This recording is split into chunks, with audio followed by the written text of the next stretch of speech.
Thaina mamangai matam amagi warini. Leipung kauba leipak ama leirami. Leibak asida panba ningthau asi yamna lairaba ningthau ama oirami.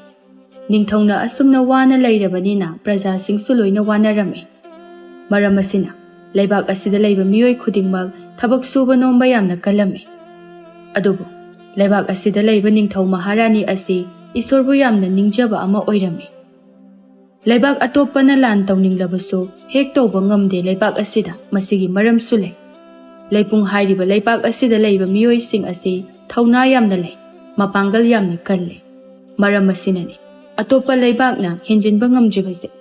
Makhoina atopa leibak amada hekta lan tawba matamda leibak asina wariba asi loina phagani. Lan ngamduna sanalupa lanthum loina lawshinba ngami. Adubu dharmada lupa isorbu yamna thazaba ningjaba ningthau ama oibana lan tawba haibasi pamlimde. Maram asina lan tawdabani. Dan tawba yamna kanjai ningthau maharani ani ase aduga makhoigi machasu amatta leiramde. Macha leinanaba haidana isorda nijai nongmagi numit amani. Hai kanale inaisha Maharani janglaktuna hairei. Moi mapa kari takpigadabano. Inai isen khara leirambadusu adumak thamkhidre. Ama ani leitayadabugumna leiriba asina kaidawni aingonda adumak haibiyu. Mama angam athausingsu mayumda loina laikri. Haujik aikhoi wabana loire. Chara phauba henbagi fibam oirak. Ngaiko aina haidoriba wase munna takfana. Yangoi laifam khuding chatuna. Nang aigi icha amatang phangjanaba hotnabasu phangdre. Kaidawni haujik. Aduna amuktang leibak asida leiba amaiba ahaiba kauduna nang aigi amadi praja singida salangban yenglasi. Aikhoina wariba asumna atopa leibak ke ningthau sing asumna kanamta wanade. Aikhoi ningthau amani haibada aibu pakjaribro. Icham chamba miyoiba amaga aiga manare haujikti. Leibak amagi ningthauna asumna waduna leirabadi.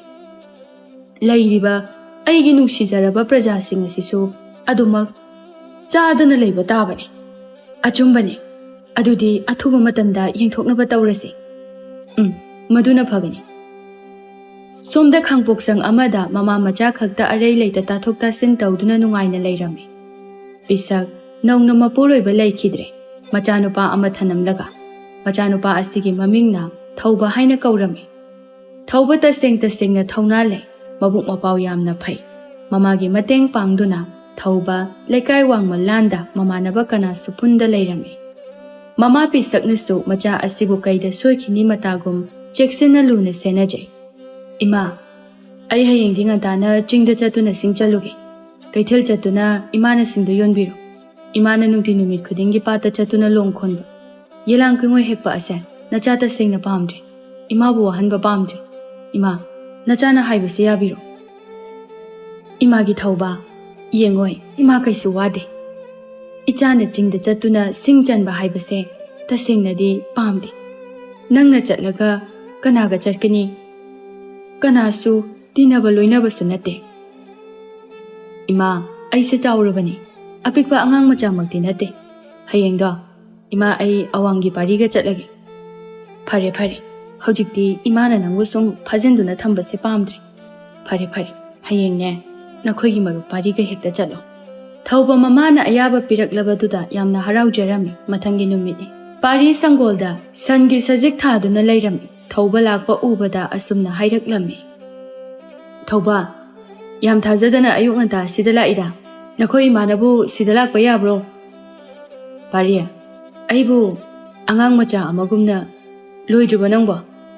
Aisu chingda sing chatpa chapado yahogina tawbani ngasidi. Pharine adudi aisu na hangai isung imanaba maga chapminaradi khanjaribani. Lao aisu loirabani punna hekta chapminarasi. Pariga thaubaga makhoi ani chinglomda laklami. Pariya nangdi nungtiga sumna chatpanina lambisu loina khanglami. Aidi ngasi khaktani. Aduna kaya khangde. Sum nungtigi chalaga khangakani. Ado thauba hayengse konungda thauram amale chalusira. Kai thauramno aidi amta khangde. Aikhoigi leibak asida leiriba ningthau ase ꯑꯇꯣꯞꯄ ꯂꯩꯕꯥꯛꯀꯤ ꯅꯤꯡꯊꯧꯒ ꯃꯥꯟꯅꯗꯦꯀꯣ ꯌꯥꯝꯅ ꯂꯥꯏꯔꯕ ꯅꯤꯡꯊꯧꯅꯤ ꯑꯩꯈꯣꯏ ꯂꯩꯕꯥꯛꯀꯤ ꯅꯤꯡꯊꯧꯁꯦ ꯑꯇꯣꯞꯄ ꯂꯩꯕꯥꯛꯀꯤ ꯅꯤꯡꯊꯧꯁꯤꯡꯗꯤ ꯃꯔꯜ ꯃꯊꯨꯝ ꯅꯤꯡꯊꯤꯅ ꯂꯣꯏꯅ ꯂꯩꯕꯖꯥꯠꯅꯤ ꯅꯅꯦ ꯂꯩꯕꯥꯛ ꯑꯁꯤꯒꯤ ꯗꯁꯥ ꯂꯥꯡꯕꯟ ꯈꯨꯗꯣꯡꯊꯤꯕ ꯇꯥꯔꯛꯀꯗꯕꯁꯤꯡꯗꯣ ꯀꯣꯅꯨꯡꯗ ꯑꯃꯥꯏꯕ ꯑꯃꯥꯏꯕꯤ ꯑꯍꯩ ꯑꯍꯩꯕ ꯂꯩꯕꯥꯛ ꯑꯁꯤꯗ ꯂꯩꯕꯁꯤꯡ ꯂꯥꯛꯑꯣꯅ ꯀꯧꯈꯠꯂꯒ ꯌꯦꯡꯍꯟꯅꯤ ꯍꯥꯏ ꯃꯁꯤꯗ ꯂꯩꯕꯥꯛ ꯄ꯭ꯔꯖꯥꯁꯤꯡꯁꯨ ꯂꯣꯏꯅ ꯂꯥꯛꯑꯣꯅ ꯉꯔꯥꯡ ꯁꯒꯣꯜ ꯄꯥꯎ ꯊꯥꯔꯛꯇꯨꯅ ꯄꯥꯎꯖꯦꯜꯂꯝꯃꯤ ꯑꯗꯨꯕꯨ ꯅꯪꯕꯨ ꯈꯪꯍꯧꯗ꯭ꯔꯕ꯭ꯔꯣ ꯑꯁ ꯑꯩꯗꯤ ꯑꯗꯨꯒ ꯑꯝꯇ ꯇꯥꯍꯧꯗ꯭ꯔꯤ ꯀꯣꯅꯨꯡꯗꯁꯨ ꯑꯃꯨꯛꯇ ꯆꯠꯇ꯭ꯔꯤ ꯑꯩꯗꯤ ꯏꯃꯥꯅꯁꯨ ꯆꯠꯀꯦ ꯍꯥꯏꯕ ꯌꯥꯗꯦ ꯆꯠꯄꯨꯗꯤ ꯆꯠꯅꯤꯡꯉꯤ ꯍꯌꯦꯡꯁꯦ ꯇꯁꯦꯡꯅ ꯑꯩ ꯏꯃꯥꯗ ꯍꯥꯏꯅꯔꯒ ꯆꯠꯄ ꯌꯥꯕ꯭ꯔꯥ ꯍꯥꯏꯅ ꯌꯦꯡꯂꯒꯦ ꯍꯣꯏ ꯂꯥꯛꯑꯣ ꯑꯁꯣꯝꯗ ꯁꯤꯡ ꯌꯥꯝꯅ ꯂꯩꯕꯅꯤ ꯑꯁꯣꯝꯒꯤ ꯅꯥꯀꯟꯁꯦ ꯃꯤꯁꯨ ꯀꯌꯥ ꯆꯪꯅꯗꯕꯅꯤ ꯂꯥꯛꯑꯣ ꯊꯧꯕ ꯑꯁꯣꯝꯅ ꯋꯥꯔꯤ ꯁꯥꯟꯅ ꯁꯤꯡ ꯐꯖ ꯐꯖꯕ ꯈꯟꯗꯨꯅ ꯈꯨꯜꯂꯤ ꯎ ꯃꯆꯥ ꯑꯀꯪꯕ ꯌꯥꯎꯔꯕꯁꯨ ꯊꯥꯡ ꯄꯨꯔꯛꯂꯤꯕ ꯑꯗꯨꯅ ꯌꯥꯟꯗꯨꯅ ꯁꯤꯡ ꯑꯣꯏꯅ ꯅꯤꯡꯊꯤꯅ ꯁꯦꯝꯂꯝꯃꯤ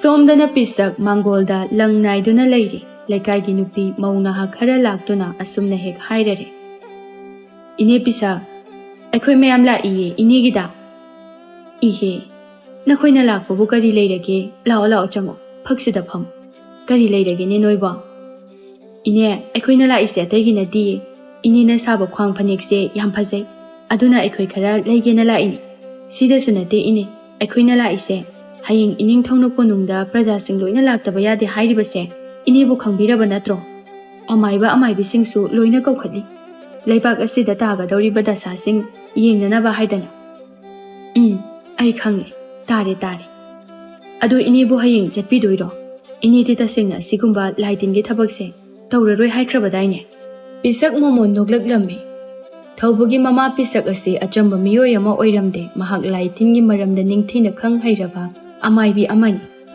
ꯑꯍꯜ ꯃꯇꯝ ꯑꯣꯏꯁꯤꯜꯂꯛꯇꯨꯅ ꯃꯍꯥꯛ ꯑꯁꯤ ꯃꯁꯤꯒꯤ ꯊꯕꯛ ꯑꯁꯤ ꯊꯥꯗꯣꯛꯂꯒꯦ ꯍꯥꯏꯅ ꯊꯥꯗꯣꯛꯈꯤꯕ ꯀꯨꯏꯔꯕꯅꯤ ꯊꯧꯕꯅ ꯃꯃꯥ ꯄꯤꯁꯛ ꯑꯁꯤ ꯑꯍꯩꯕ ꯑꯃꯥꯏꯕꯤ ꯑꯃꯅꯤ ꯍꯥꯏꯕꯁꯨ ꯈꯪꯂꯝꯗꯦ ꯄꯤꯁꯛꯅꯁꯨ ꯍꯥꯏꯔꯝꯗꯦ ꯍꯌꯦꯡꯒꯤ ꯅꯨꯃꯤꯠ ꯑꯁꯤꯗ ꯀꯣꯅꯨꯡꯗ ꯍꯦꯛ ꯄꯤꯁꯛ ꯂꯥꯛꯇꯕ ꯊꯣꯛꯂꯕꯗꯤ ꯅꯤꯡꯊꯧ ꯑꯁꯤꯅ ꯁꯣꯏꯗꯅ ꯍꯪꯂꯛꯀꯅꯤ ꯊꯤꯔꯛꯀꯅꯤ ꯃꯔꯝ ꯑꯁꯤꯅ ꯄꯤꯁꯛ ꯆꯠꯇꯕꯁꯨ ꯌꯥꯔꯣꯏꯗꯧꯔꯤ ꯑꯗꯨꯒ ꯃꯌꯥꯝꯅ ꯄꯤꯁꯛꯀꯤ ꯃꯅꯥꯛꯇ ꯂꯥꯛꯇꯨꯅ ꯍꯪꯂꯤꯕ ꯑꯁꯤꯁꯨ ꯃꯔꯝ ꯑꯃ ꯂꯩꯕꯒꯤꯗꯃꯛꯇꯅꯤ ꯃꯔꯝ ꯑꯁꯤ ꯑꯇꯩ ꯃꯤꯑꯣꯏꯅ ꯈꯪꯂꯕꯁꯨ ꯅꯤꯡꯊꯧ ꯃꯍꯥꯔꯥꯅꯤꯅꯗꯤ ꯈꯪꯗꯦ ꯄꯤꯁꯛ ꯑꯁꯤ ꯏꯁꯣꯔꯒꯤ ꯁꯥꯞ ꯐꯪꯂꯕ ꯑꯃꯥꯏꯕꯤ ꯑꯃꯅꯤ ꯄꯤꯁꯛꯁꯤ ꯐꯠꯇꯕ ꯑꯃꯥꯏꯕꯤ ꯑꯃ ꯅꯠꯇꯦ ꯑꯗꯨꯕꯨ ꯏꯁꯣꯔꯒꯤ ꯅꯣꯡꯗꯝꯈꯣꯜꯅꯤ ꯐꯔꯦ ꯏꯅꯦ ꯑꯗꯨꯗꯤ ꯑꯩꯈꯣꯏ ꯑꯃꯨꯛ ꯆꯠꯂꯒꯦ ꯑꯁꯤ ꯍꯥꯏꯔꯝꯗꯨꯅ ꯃꯌꯥꯝ ꯑꯗꯨ ꯆꯠꯈ꯭ꯔꯦ ꯃꯌꯥꯝ ꯑꯗꯨ ꯍꯦꯛ ꯆꯠꯈꯤꯕꯒ ꯄꯤꯁꯛ ꯑꯃꯨꯛꯇꯪ ꯁꯣꯔ ꯁꯥꯡꯅ ꯍꯣꯟꯗꯣꯔꯛꯏ ꯑꯗꯨꯒ ꯃꯆꯥꯅꯨꯄꯥꯒꯤ ꯃꯃꯤꯡ ꯄꯟꯗꯨꯅ ꯃꯃꯤꯠꯇꯒꯤ ꯃꯄꯤ ꯇꯥꯅ ꯑꯁꯨꯝꯅ ꯇꯞꯅ ꯃꯆꯤꯟꯗ ꯍꯥꯏꯖꯔꯛꯂꯝꯃꯤ ꯏꯃꯥꯒꯤ ꯊꯧꯕ ꯅꯍꯥꯛꯀꯤ ꯈꯜꯂꯒ ꯑꯩ ꯄꯨꯝꯅꯃꯛ ꯊꯥꯗꯣꯛꯈ꯭ꯔꯦ ꯑꯗꯨꯕꯨ ꯍꯧꯖꯤꯛ ꯅꯤꯡꯊꯧꯒꯤ ꯌꯥꯊꯪ ꯇꯧꯗꯕ ꯌꯥꯗꯕ ꯊꯕꯛ ꯑꯃꯅꯤ ꯃꯁꯤ ꯑꯩꯅ ꯍꯦꯛ ꯇꯧꯔꯨꯕ ꯃꯇꯝꯗ ꯏꯃꯥꯒꯤ ꯄꯨꯟꯁꯤ ꯑꯁꯤꯗꯤ ꯂꯣꯏꯔꯅꯤ ꯅꯪꯕु ꯊꯥꯗꯣꯛꯇꯨꯅ ꯆꯠꯂꯅꯤ ꯄꯤꯁꯛ ꯑꯁꯤ ꯍꯥꯏꯔꯒ ꯀꯞꯆꯔꯛꯂꯝꯃꯤ ꯍꯧꯈ꯭ꯔꯕ ꯃꯇꯝꯒꯤ ꯋꯥꯔꯤ ꯑꯃꯈꯛ ꯄꯤꯁꯛ ꯅꯤꯡꯁꯤꯡꯂꯛꯂꯝꯃꯤ ꯅꯨꯃꯤꯠꯇꯨ ꯄꯤꯁꯛ ꯑꯃꯥꯏꯕꯤ ꯑꯃꯒꯤ ꯐꯤꯖꯣꯜꯗ ꯅꯤꯡꯊꯤꯅ ꯁꯦꯠꯇꯨꯅ ꯌꯨꯝꯗꯒꯤ ꯊꯣꯔꯛꯂꯝꯃꯤ ꯃꯍꯥꯛ ꯑꯁꯤ ꯀꯣꯅꯨꯡꯗ ꯑꯃꯥꯏꯕꯤꯁꯤꯡꯒꯤ ꯃꯀꯣꯛ ꯑꯣꯏꯗꯨꯅ ꯂꯩꯕꯅꯤ ꯂꯩꯕꯥꯛ ꯑꯁꯤꯗ ꯑꯃꯥꯏꯕꯤ ꯑꯣꯏꯅ ꯂꯩꯕ ꯃꯇꯝꯗ ꯃꯉꯣꯟꯗꯒꯤ ꯍꯦꯟꯕ ꯀꯅꯥꯁꯨ ꯂꯩꯇꯦ ꯃꯔꯝ ꯑꯁꯤꯅ ꯅꯥꯄꯜ ꯑꯗꯨꯃꯛ ꯀꯥꯖꯔꯝꯃꯤ ꯅꯣꯡꯃꯗꯤ ꯂꯥꯏꯔꯦꯝꯕꯤ ꯑꯃꯈꯛꯅ ꯑꯊꯦꯡꯕ ꯃꯇꯝꯗ ꯄꯤꯁꯛꯅ ꯃꯌꯨꯝꯗ ꯍꯜꯂꯛꯄ ꯃꯇꯝꯗ ꯆꯥꯡꯌꯦꯡ ꯑꯃꯈꯛ ꯌꯦꯡꯂꯝꯃꯤ ꯑꯍꯜ ꯑꯣꯏꯔꯕꯤ ꯅꯨꯄꯤ ꯑꯃꯒꯤ ꯁꯛꯂꯣꯟꯗ ꯑꯣꯟꯗꯨꯅ ꯄꯤꯁꯛꯅ ꯂꯥꯛꯀꯗꯧꯔꯤꯕ ꯂꯝꯕꯤ ꯑꯗꯨꯗ ꯆꯠꯇꯨꯅ ꯂꯩꯔꯦ ꯄꯤꯁꯛꯁꯨ ꯃꯌꯨꯝꯗ ꯍꯜꯂꯛꯄ ꯊꯦꯡꯂꯦ ꯍꯥꯏꯅ ꯈꯟꯗꯨꯅ ꯇꯍꯥ ꯂꯥꯛꯄꯅꯤ ꯂꯝꯕꯤꯗ ꯑꯍꯜ ꯑꯣꯏꯔꯕꯤ ꯑꯃ ꯆꯠꯇꯨꯅ ꯂꯩꯔꯤꯕꯗꯨ ꯎꯔꯦ ꯑꯊꯦꯡꯕꯁꯤꯗ ꯆꯠꯂꯤꯕꯁꯤ ꯄꯤꯁꯛꯅ ꯌꯦꯡꯕ ꯃꯇꯝꯗ ꯑꯗꯨꯃꯛ ꯈꯪꯕꯗꯤ ꯉꯝꯂꯦ ꯃꯤꯗꯤ ꯅꯠꯇ꯭ꯔꯦ ꯂꯥꯏꯅꯤ ꯍꯥꯏꯕꯁꯦ ꯃꯔꯝ ꯑꯁꯤꯅ ꯄꯤꯁꯛ ꯂꯥꯏꯔꯦꯝꯕꯤꯗꯨꯒꯤ ꯃꯅꯥꯛꯇ ꯆꯪꯁꯤꯟꯗꯨꯅ ꯋꯥ ꯍꯪꯒꯦ ꯍꯥꯏꯅ ꯇꯧꯔꯝꯃꯤ ꯃꯥꯒꯤ ꯃꯁꯥꯗ ꯇꯥꯏꯔꯦꯟ ꯃꯁꯥꯁꯨ ꯌꯥꯎꯔꯝꯃꯤ ꯇꯥꯏꯔꯦꯟ ꯃꯁꯥ ꯑꯁꯤ ꯂꯥꯏꯔꯦꯝꯕꯤ ꯑꯁꯤꯅ ꯍꯦꯛ ꯎꯕ ꯃꯇꯝꯗ ꯃꯁꯥꯗꯨ ꯀꯩꯅꯣꯝꯃ ꯏꯇꯧ ꯇꯧꯕꯅꯤ ꯑꯗꯨꯕꯨ ꯀꯔꯤ ꯊꯣꯛꯂꯒꯕ ꯄꯤꯁꯛ ꯇꯞꯅ ꯆꯪꯁꯤꯜꯂꯒ ꯑꯩꯒꯤ ꯂꯝꯕꯤ ꯊꯠꯇꯨꯅ ꯆꯠꯂꯤꯕ ꯅꯍꯥꯛꯄꯨ ꯀꯅꯥꯅꯣ ꯀꯔꯤ ꯍꯥꯏꯅꯤꯡꯕ ꯂꯩꯕꯒꯦ ꯑꯩꯉꯣꯟꯗ ꯄꯤꯁꯛꯅ ꯑꯁꯨꯝꯅ ꯍꯪꯂꯤꯕꯁꯦ ꯃꯍꯥꯛꯅꯗꯤ ꯈꯪꯗꯅ ꯍꯪꯕ ꯅꯠꯇꯦ ꯇꯁꯦꯡꯅ ꯈꯪꯕꯒꯤ ꯂꯥꯏꯔꯦꯝꯕꯤ ꯑꯃꯅꯤ ꯈꯪꯕꯒꯤꯗꯃꯛ ꯑꯁꯨꯝꯅ ꯈꯪꯗꯕ ꯁꯥꯗꯨꯅ ꯍꯪꯂꯤꯕꯅꯤ ꯂꯥꯏꯔꯦꯝꯕꯤ ꯑꯗꯨ ꯄꯤꯁꯛꯅ ꯍꯦꯛ ꯑꯁꯨꯝꯅ ꯍꯪꯂꯛꯄ ꯃꯇꯝꯗ ꯆꯠꯂꯝꯕꯗꯨ ꯆꯞ ꯂꯦꯞꯇꯨꯅ ꯑꯁꯨꯝꯅ ꯍꯥꯏꯔꯛꯂꯝꯃꯤ ꯌꯨꯝ ꯐꯥꯎꯕꯗ ꯊꯤꯟꯕꯤꯔꯝꯃꯨ ꯑꯁꯤꯗ ꯂꯩꯔꯦ ꯑꯩꯒꯤ ꯌꯨꯝ ꯏꯆꯥꯅꯨꯄꯥ ꯃꯁꯥ ꯉꯝꯗꯕꯒꯤ ꯑꯃꯥꯏꯕ ꯑꯃꯠꯇ ꯀꯧꯔꯨꯒꯦ ꯍꯥꯏꯗꯨꯅ ꯆꯠꯄ ꯂꯩꯔꯝꯗ꯭ꯔꯦ ꯑꯊꯦꯡꯕ ꯑꯁꯤꯗ ꯑꯗꯨꯒꯤ ꯑꯃꯨꯛ ꯂꯥꯛꯂꯤꯕꯅꯤ ꯄꯤꯁꯛ ꯃꯣꯃꯣꯟ ꯅꯣꯛꯂꯛꯂꯝꯃꯤ ꯊꯃꯣꯏꯗ ꯑꯁꯨꯝꯅ ꯈꯜꯂꯝꯃꯤ ꯀꯩꯅꯣ ꯃꯍꯥꯛ ꯑꯁꯤ ꯂꯥꯏꯔꯦꯝꯕꯤꯅꯤ ꯍꯥꯏꯕ ꯑꯩꯅ ꯈꯪꯂꯦ ꯑꯩꯕꯨꯁꯨ ꯃꯥꯅ ꯀꯅꯥꯅꯣ ꯍꯥꯏꯕ ꯈꯪꯂꯤꯕꯅꯤ ꯑꯗꯨꯒ ꯀꯔꯤꯒꯤꯅꯣ ꯃꯥꯅ ꯑꯣꯏꯗꯕ ꯉꯥꯡꯂꯤꯕꯗꯤ ꯃꯆꯥꯅꯨꯄꯥ ꯍꯥꯏꯔꯤꯕꯁꯤꯅ ꯀꯔꯤꯅꯣ ꯉꯥꯏꯍꯥꯛꯇꯨꯗ ꯄꯤꯁꯛ ꯇꯔꯪ ꯑꯃ ꯏꯆꯠ ꯆꯠꯂꯦ ꯃꯁꯤꯒꯤ ꯇꯥꯟꯖꯥ ꯑꯁꯤ ꯂꯧꯔꯒ ꯂꯥꯏꯔꯦꯝꯕꯤ ꯑꯁꯤꯅ ꯑꯁꯨꯝꯅ ꯍꯥꯏꯔꯛꯂꯝꯃꯤ ꯅꯍꯥꯛ ꯌꯥꯝꯅ ꯍꯩꯕ ꯑꯐꯥꯎꯕ ꯀꯣꯅꯨꯡꯒꯤ ꯑꯃꯥꯏꯕꯤ ꯄꯤꯁꯛ ꯅꯠꯇꯕ꯭ꯔꯅꯦ ꯃꯥꯅꯤꯗ ꯑꯩ ꯃꯁꯛ ꯈꯪꯉꯤ ꯃꯥꯅꯤ ꯑꯩ ꯄꯤꯁꯛꯅꯤ ꯑꯃꯥꯏꯕꯤ ꯄꯤꯁꯛ ꯑꯗꯨꯗꯤ ꯑꯩꯒꯤ ꯏꯆꯥꯅꯨꯄꯥ ꯑꯗꯣ ꯈꯔ ꯑꯃꯨꯛꯇ ꯌꯦꯡꯂꯝꯃꯨ ꯌꯨꯝꯁꯨ ꯌꯧꯒꯗꯧꯔꯦ ꯑꯩꯁꯨ ꯑꯃꯥꯏꯕꯤꯅꯤ ꯑꯗꯨꯅ ꯃꯥꯅꯕꯨ ꯀꯩꯗꯧꯕ ꯉꯝꯒꯅꯤ ꯃꯥꯒꯤ ꯃꯆꯥꯅꯨꯄꯥ ꯍꯥꯏꯔꯤꯁꯦ ꯑꯩ ꯑꯃꯨꯛꯇꯪꯗꯤ ꯃꯨꯟꯅ ꯌꯦꯡꯂꯒꯦ ꯑꯁꯤ ꯈꯜꯂꯒ ꯍꯥꯏꯔꯛꯂꯝꯃꯤ ꯍꯣꯏ ꯍꯣꯏ ꯆꯠꯂꯁꯤ ꯁꯦ ꯑꯃꯝꯕꯁꯤꯗ ꯃꯤꯠꯁꯦ ꯏꯅꯨꯡ ꯅꯨꯡꯉꯥꯏꯇꯦ ꯈꯨꯠ ꯑꯁꯦ ꯁꯝꯃꯨ ꯆꯠꯁꯤ ꯄꯤꯁꯛꯁꯨ ꯃꯈꯨꯠ ꯑꯗꯨ ꯁꯝꯕꯤ ꯂꯥꯏꯔꯦꯝꯕꯤꯁꯤꯅ ꯄꯤꯁꯛꯇ ꯀꯌꯥꯃꯨꯛ ꯌꯥꯝꯅ ꯍꯩꯕ ꯑꯃꯥꯏꯕꯤ ꯑꯃꯅꯣ ꯈꯪꯅꯤꯡꯕꯅ ꯑꯁꯨꯝꯅ ꯇꯧꯔꯤꯕꯅꯤ ꯑꯗꯨꯕꯨ ꯑꯁꯨꯝ ꯆꯠꯄꯅ ꯄꯤꯁꯛꯀꯤ ꯅꯨꯃꯤꯠ ꯁꯨꯔꯕ꯭ꯔꯥ ꯀꯩꯅꯣ ꯃꯍꯥꯛꯀꯤ ꯈꯥꯎꯗ ꯍꯥꯞꯈꯤꯕ ꯇꯥꯏꯔꯤꯟ ꯃꯁꯥ ꯑꯗꯨ ꯂꯥꯏꯔꯦꯝꯕꯤ ꯑꯁꯤꯅ ꯊꯦꯡꯗꯨꯔꯦ ꯂꯥꯏꯔꯦꯝꯕꯤ ꯑꯁꯤꯒꯤ ꯃꯁꯥꯗ ꯃꯩ ꯆꯤꯡꯕꯒꯨꯝꯅ ꯇꯧꯈ꯭ꯔꯦ ꯄꯤꯁꯛꯄꯨ ꯏꯟꯊꯣꯔꯛꯏ ꯄꯤꯁꯛ ꯂꯩꯃꯥꯏꯗ ꯇꯨꯁꯤꯜꯂꯤ ꯂꯥꯏꯔꯦꯝꯕꯤ ꯑꯁꯤ ꯑꯁꯥꯎꯕ ꯁꯛꯐꯝꯗ ꯃꯥꯒꯤ ꯑꯁꯦꯡꯕ ꯃꯁꯛ ꯑꯗꯨ ꯑꯣꯜꯂꯛꯂꯝꯃꯤ ꯃꯁꯛ ꯑꯗꯨ ꯎꯕ ꯃꯇꯝꯗ ꯄꯤꯁꯛ ꯃꯆꯤꯟꯗ ꯑꯁꯨꯝꯅ ꯁꯣꯟꯈꯤ ꯏꯁ ꯀꯔꯤꯅꯣ ꯁꯣꯏꯔꯦꯗꯅ ꯑꯩꯗꯤ ꯍꯥꯏ ꯂꯝꯀꯦꯠꯄꯤ ꯑꯃꯥꯏꯕꯤ ꯑꯃ ꯑꯣꯏꯔꯒ ꯑꯩꯕꯨ ꯃꯁꯛ ꯈꯪꯗꯕ ꯅꯁꯥꯗ ꯇꯥꯏꯔꯤꯜ ꯃꯁꯥ ꯌꯥꯎꯔꯒ ꯀꯔꯤꯒꯤ ꯑꯩꯒꯤ ꯏꯁꯥ ꯁꯣꯛꯄꯅꯣ ꯅꯪꯅ ꯑꯩꯕꯨ ꯆꯩꯅꯥ ꯄꯤꯔꯤ ꯑꯩꯕꯨ ꯆꯩꯅꯥ ꯄꯤꯕꯒꯤꯗꯃꯛ ꯅꯪꯕꯨ ꯑꯩꯅ ꯍꯧꯖꯤꯛ ꯁꯥꯞ ꯇꯧꯕ ꯇꯥꯔꯤ ꯉꯁꯤ ꯍꯥꯏꯕ ꯅꯨꯃꯤꯠ ꯑꯁꯤꯗꯒꯤ ꯅꯪꯒꯤ ꯑꯃꯥꯏꯕꯤꯒꯤ ꯁꯤꯟꯐꯝ ꯑꯁꯤꯗ ꯍꯦꯛ ꯈꯣꯡ ꯊꯥꯡꯖꯤꯜꯂꯕ ꯅꯪꯒꯤ ꯑꯔꯣꯏꯕ ꯅꯨꯃꯤꯠ ꯍꯥꯏꯕꯗꯣ ꯑꯣꯏꯕ ꯑꯣꯏꯔꯁꯅꯨ ꯅꯪꯅ ꯏꯆꯝ ꯆꯝꯕ ꯃꯤꯑꯣꯏ ꯑꯃ ꯑꯣꯏꯅ ꯂꯩꯔꯒꯗꯤ ꯅꯄꯨꯟꯁꯤ ꯑꯗꯣ ꯄꯨꯟꯁꯤ ꯁꯥꯡꯅ ꯍꯤꯡꯕ ꯑꯣꯏꯖꯧ ꯑꯁꯤ ꯍꯥꯏꯔꯝꯂꯒ ꯂꯥꯏꯔꯦꯝꯕꯤ ꯑꯗꯨ ꯃꯥꯡꯈ꯭ꯔꯦ ꯄꯤꯁꯛ ꯆꯥꯛꯅ ꯃꯌꯨꯝꯗ ꯍꯜꯂꯛꯏ ꯄꯤꯛꯂꯤꯕ ꯃꯆꯥꯅꯨꯄꯥ ꯊꯧꯕꯒꯤ ꯈꯟꯗꯨꯅ ꯅꯨꯃꯤꯠ ꯑꯁꯤꯗꯒꯤ ꯑꯃꯥꯏꯕꯤꯒꯤ ꯊꯕꯛ ꯑꯁꯤ ꯊꯥꯗꯣꯛꯈꯤꯔꯝꯃꯤ ꯃꯆꯤꯟꯗ ꯂꯥꯏꯔꯣꯟ ꯑꯃꯠꯇ ꯐꯥꯎꯕ ꯁꯣꯟꯈꯤꯗ꯭ꯔꯦ ꯂꯩꯀꯥꯏ ꯃꯤꯌꯥꯝꯅ ꯃꯉꯣꯟꯗ ꯌꯦꯡꯕ ꯂꯥꯛꯄ ꯃꯇꯝꯗ ꯑꯗꯨꯃꯛ ꯑꯁꯦꯡꯕꯗꯣ ꯍꯥꯏꯗꯨꯅ ꯈꯪꯍꯟꯈꯤ ꯅꯨꯃꯤꯠ ꯑꯁꯤꯗꯒꯤ ꯆꯍꯤ ꯑꯁꯨꯛ ꯌꯥꯝꯂꯕ ꯑꯁꯤ ꯐꯥꯎꯕ ꯄꯤꯁꯛ ꯃꯤꯆꯝ ꯑꯃꯒꯨꯝꯅ ꯂꯩꯈꯤꯕꯅꯤ ꯃꯆꯥꯅꯨꯄꯥ ꯊꯧꯕꯗꯁꯨ ꯍꯩꯔꯝꯗꯦ ꯋꯥꯔꯤ ꯑꯁꯤ ꯆꯤꯡ ꯀꯣꯛꯊꯣꯡꯅꯔꯒ ꯊꯣꯡꯒꯥꯜꯂꯣꯝꯗꯒꯤ ꯊꯧꯕ ꯆꯪꯂꯛꯂꯝꯃꯤ ꯄꯤꯁꯛ ꯃꯗꯨ ꯎꯔꯒ ꯃꯣꯃꯣꯟ ꯅꯣꯛꯇꯨꯅ ꯍꯥꯏꯔꯛꯂꯝꯃꯤ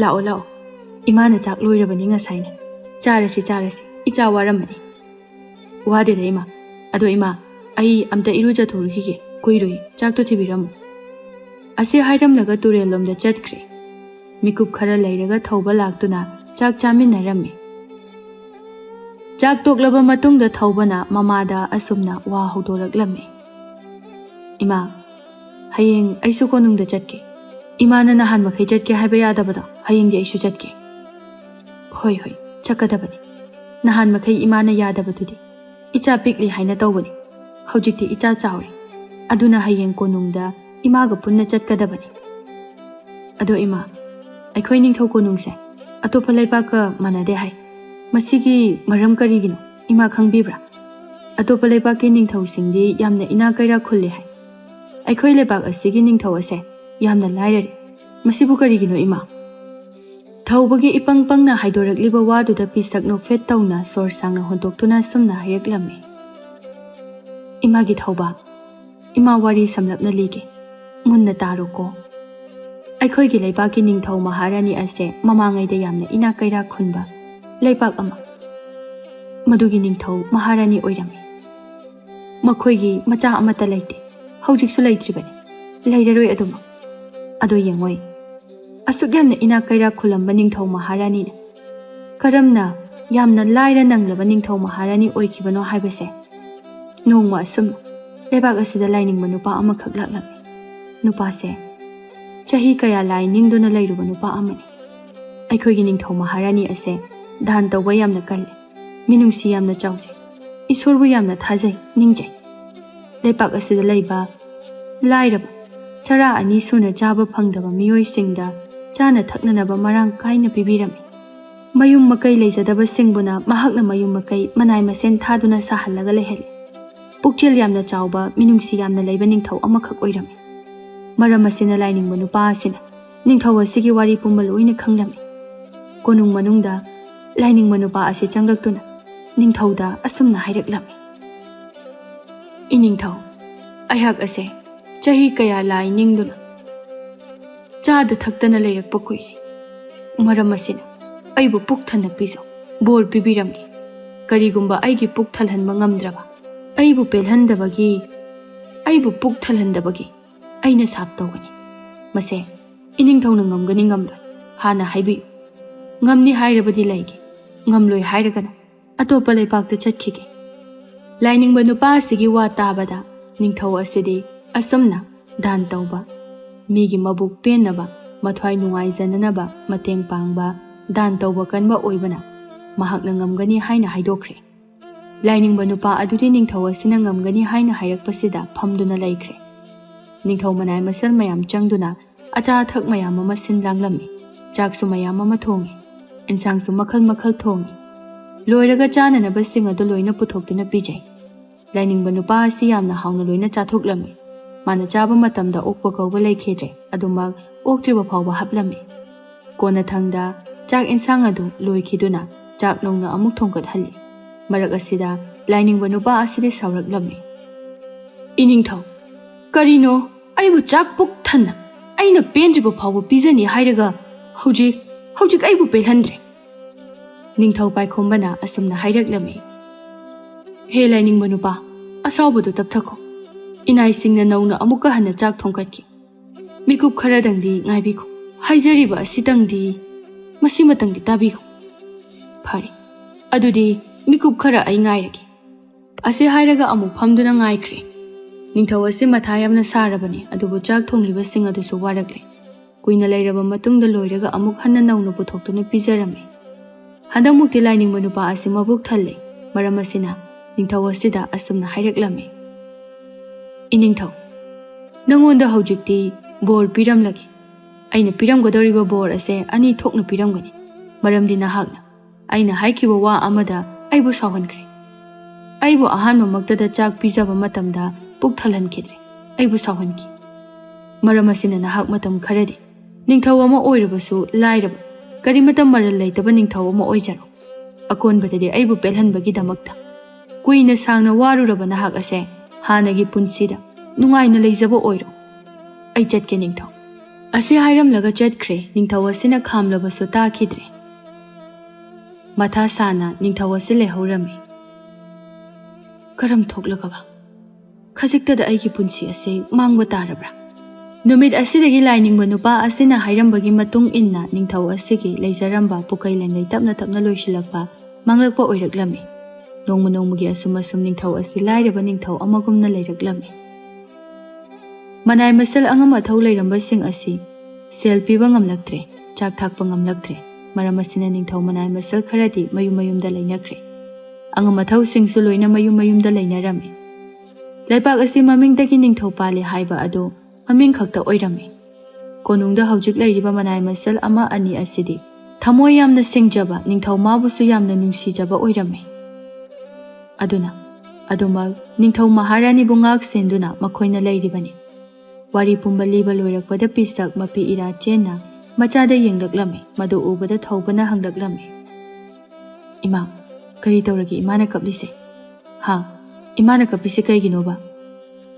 ꯏꯃꯥ, ꯀꯩꯁꯨ ꯇꯧꯗꯦ꯫ ꯍꯌꯦꯡ ꯀꯣꯅꯨꯡꯗ ꯀꯧꯔꯤꯕꯁꯦ ꯑꯇꯩꯒꯤ ꯅꯠꯇꯦ, ꯅꯤꯡꯊꯧꯅ ꯑꯁꯨꯝꯅ ꯋꯥꯅ ꯂꯩꯔꯛꯄ ꯑꯁꯦ ꯀꯌꯥꯝ ꯀꯨꯏꯅ ꯂꯩꯈꯤꯅꯤ ꯈꯪꯅꯤꯡꯕꯒꯤꯅꯤ꯫ ꯑꯃꯗꯤ ꯂꯩꯕꯥꯛ ꯑꯁꯤ ꯀꯔꯤ ꯑꯋꯥꯕ ꯇꯥꯔꯛꯀꯗꯕ ꯂꯩꯕꯒꯦ ꯈꯪꯅꯤꯡꯕꯒꯤꯗꯃꯛꯇ ꯑꯃꯥꯏꯕ ꯑꯃꯥꯏꯕꯤ ꯀꯌా ꯑꯃ ꯀꯧꯗꯨꯅ ꯌꯦꯡꯍꯟꯅꯕ ꯇꯧꯔꯤꯕꯅꯤ꯫ ꯏꯃꯥ, ꯃꯈꯣꯏꯒꯤ ꯃꯆꯥ ꯑꯃꯠꯇ ꯂꯩꯇꯦ ꯍꯥꯏ꯫ ꯍꯌꯦꯡ ꯅꯤꯡꯊꯧ ꯃꯍꯥꯔꯥꯅꯤ ꯂꯩꯈꯤꯗꯕ ꯊꯣꯛꯂꯕꯗꯤ ꯅꯤꯡꯊꯧ ꯈꯨꯕꯝ ꯑꯁꯤ ꯀꯅꯥꯅ ꯐꯪꯍꯧꯅꯤ?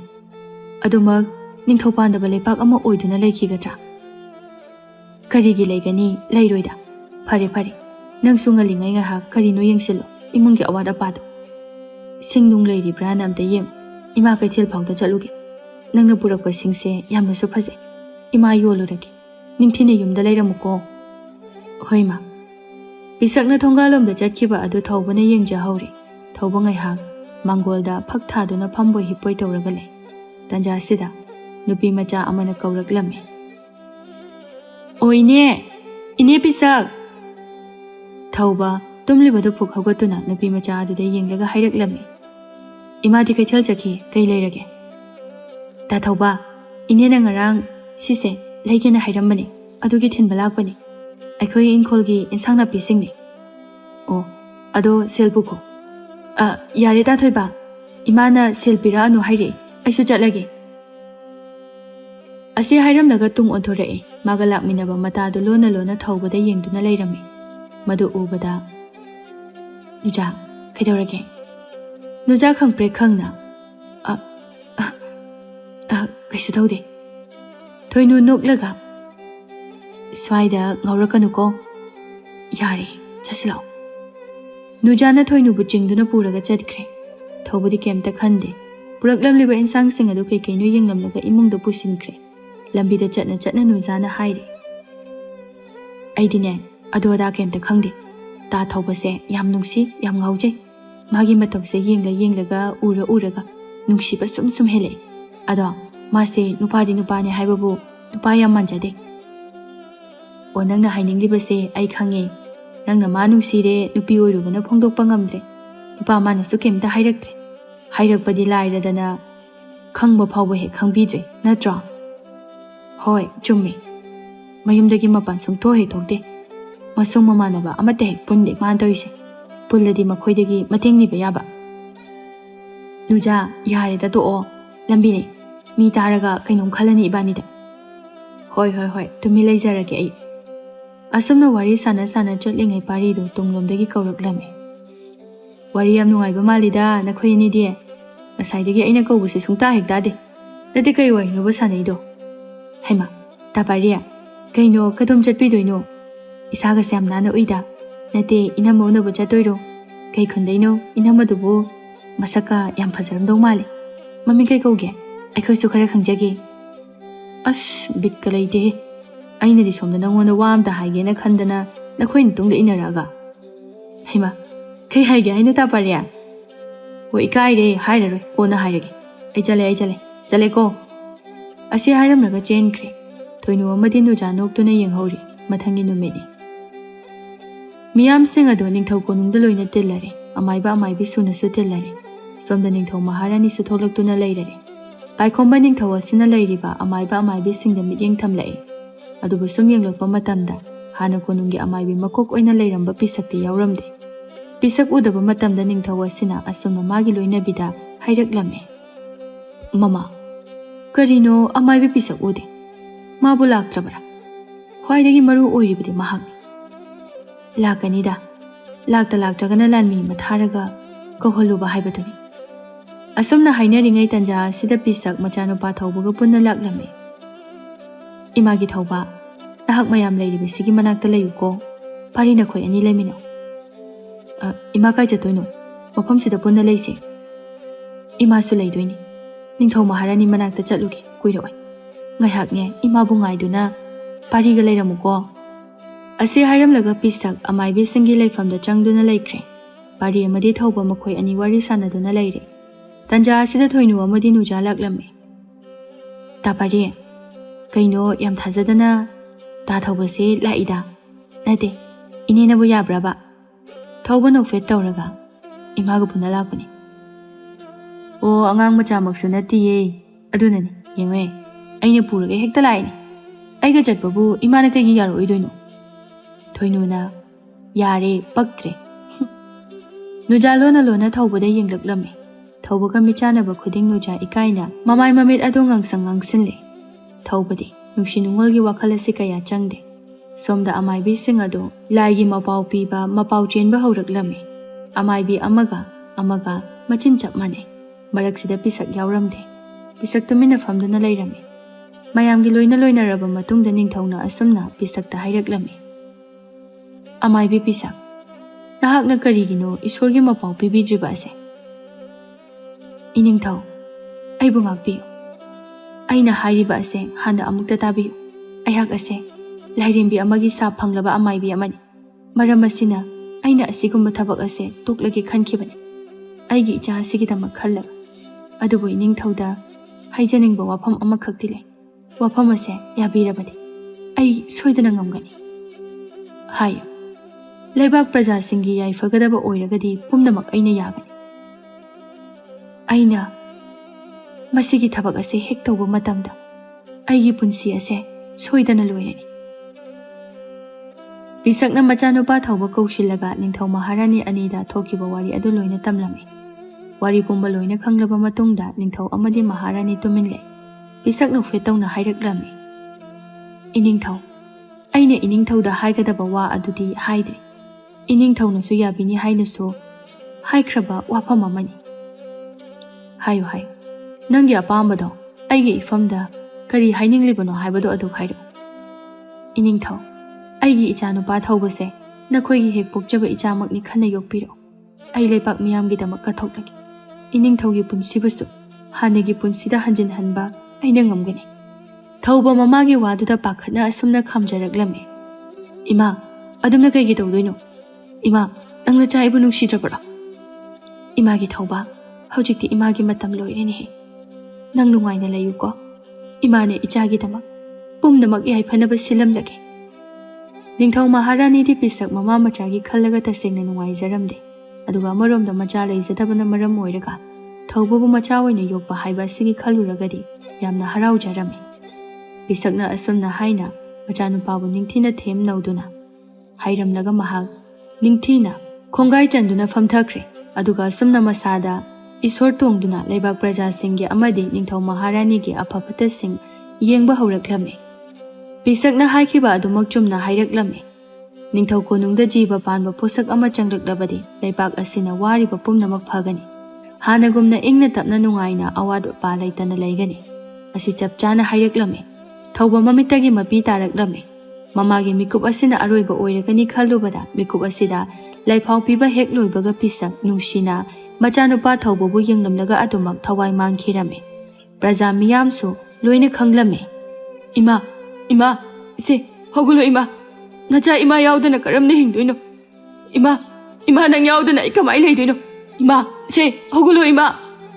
ꯃꯍꯥꯔꯥꯅꯤ ꯂꯩꯃꯅ ꯊꯧꯕꯒꯤ ꯃꯅꯥꯛꯇ ꯆꯪꯁꯤꯜꯂꯛꯂꯝꯃꯤ꯫ ꯃꯥꯁꯨ ꯅꯨꯡꯉꯥꯏꯇꯅ ꯑꯁꯨꯝꯅ ꯍꯥꯏꯔꯛꯂꯝꯃꯤ, ꯏꯃꯥꯒꯤ ꯊꯧꯕ, ꯀꯞꯀꯅꯨ꯫ ꯑꯩꯁꯨ ꯅꯪꯒꯤ ꯅꯃꯥꯅꯤ꯫ ꯑꯩꯕꯨ ꯅꯪꯅ ꯍꯦꯛ ꯄꯣꯛꯄ ꯅꯃꯥꯃꯛꯅꯤ ꯍꯥꯏꯅ ꯈꯜꯂꯨ꯫ ꯅꯪꯕꯨ ꯏꯆꯥ ꯁꯛꯅ ꯌꯣꯛꯀꯅꯤ꯫ ꯏꯃꯤꯠꯇ ꯏꯆꯥ ꯑꯃꯠꯇ ꯎꯕ ꯐꯪꯂꯔꯣꯏꯗꯕ ꯑꯩꯒꯤ ꯂꯥꯏꯕꯛ ꯑꯁꯤꯗ ꯅꯪꯕꯨ ꯏꯆꯥ ꯑꯣꯏꯅ ꯐꯪꯍꯟꯕꯤꯔꯤ꯫ ꯑꯁꯤ ꯍꯥꯏꯗꯨꯅ ꯃꯥꯁꯨ ꯀꯞꯂꯝꯃꯤ꯫ ꯄ꯭ꯔꯖꯥ ꯃꯤꯌꯥꯝ ꯄꯨꯝꯕꯁꯨ ꯂꯣꯏꯅ ꯀꯞꯅꯔꯦ꯫ ꯅꯤꯡꯊꯧ ꯃꯅꯥꯏ ꯃꯁꯜꯁꯤꯡꯅ ꯄꯤꯁꯛꯀꯤ ꯊꯋꯥꯏ ꯌꯥꯎꯗ꯭ꯔꯕ ꯍꯛꯆꯥꯡ ꯑꯗꯨꯕꯨ ꯄꯨꯗꯨꯅ ꯀꯣꯅꯨꯡꯒꯤ ꯂꯩꯔꯤꯕ ꯂꯝꯄꯥꯛ ꯑꯗꯣꯝꯗ ꯐꯨꯝꯂꯝꯃꯤ꯫ ꯄꯤꯁꯛꯀ ꯃꯁꯛ ꯆꯞ ꯃꯥꯟꯅꯕ ꯃꯨꯔꯇꯤ ꯑꯃ ꯁꯥꯗꯨꯅ ꯊꯝꯂꯝꯃꯤ꯫ ꯅꯨꯃꯤꯠ ꯑꯁꯤꯗꯒꯤ ꯊꯧꯕ ꯀꯣꯅꯨꯡꯗ ꯂꯩꯗꯨꯅ ꯅꯤꯡꯊꯧ ꯃꯍꯥꯔꯥꯅꯤꯒꯤ ꯃꯆꯥ ꯁꯛꯅ ꯂꯩꯔꯝꯃꯤ꯫ ꯄ꯭ꯔꯖꯥ ꯃꯤꯌꯥꯝꯅꯁꯨ ꯊꯧꯕꯕꯨ ꯔꯥꯖꯀꯨꯃꯥꯔ ꯑꯃ ꯑꯣꯏꯅ ꯂꯣꯏꯅ ꯈꯟꯅꯔꯝꯃꯤ꯫ ꯃꯥꯕꯨ ꯑꯆꯝꯕ ꯃꯤꯑꯣꯏꯅꯤ, ꯄꯤꯁꯛꯀꯤ ꯃꯆꯥꯅꯤ ꯍꯥꯏꯅ ꯈꯪꯂꯕꯁꯨ ꯍꯧꯖꯤꯛꯇꯤ ꯅꯤꯡꯊꯧ ꯃꯍꯥꯔꯥꯅꯤꯅ ꯃꯆꯥ ꯁꯛꯅ ꯌꯣꯛꯈꯤꯕ ꯑꯃꯗꯤ ꯄꯤꯁꯛꯅ ꯃꯌꯥꯝꯒꯤꯗꯃꯛ ꯊꯋꯥꯏ ꯊꯥꯈꯤꯕ ꯑꯁꯤꯅ ꯀꯅꯥꯅꯁꯨ ꯊꯧꯕꯕꯨ ꯑꯆꯝꯕ ꯃꯤꯅꯤ ꯍꯥꯏꯅ ꯈꯟꯈꯤꯗ꯭ꯔꯦ꯫ ꯏꯖꯠ ꯁꯃꯥꯟ ꯂꯩꯅ ꯔꯥꯖꯀꯨꯃꯥꯔ ꯑꯃ ꯑꯣꯏꯅ ꯈꯟꯅꯈꯤꯔꯝꯃꯤ꯫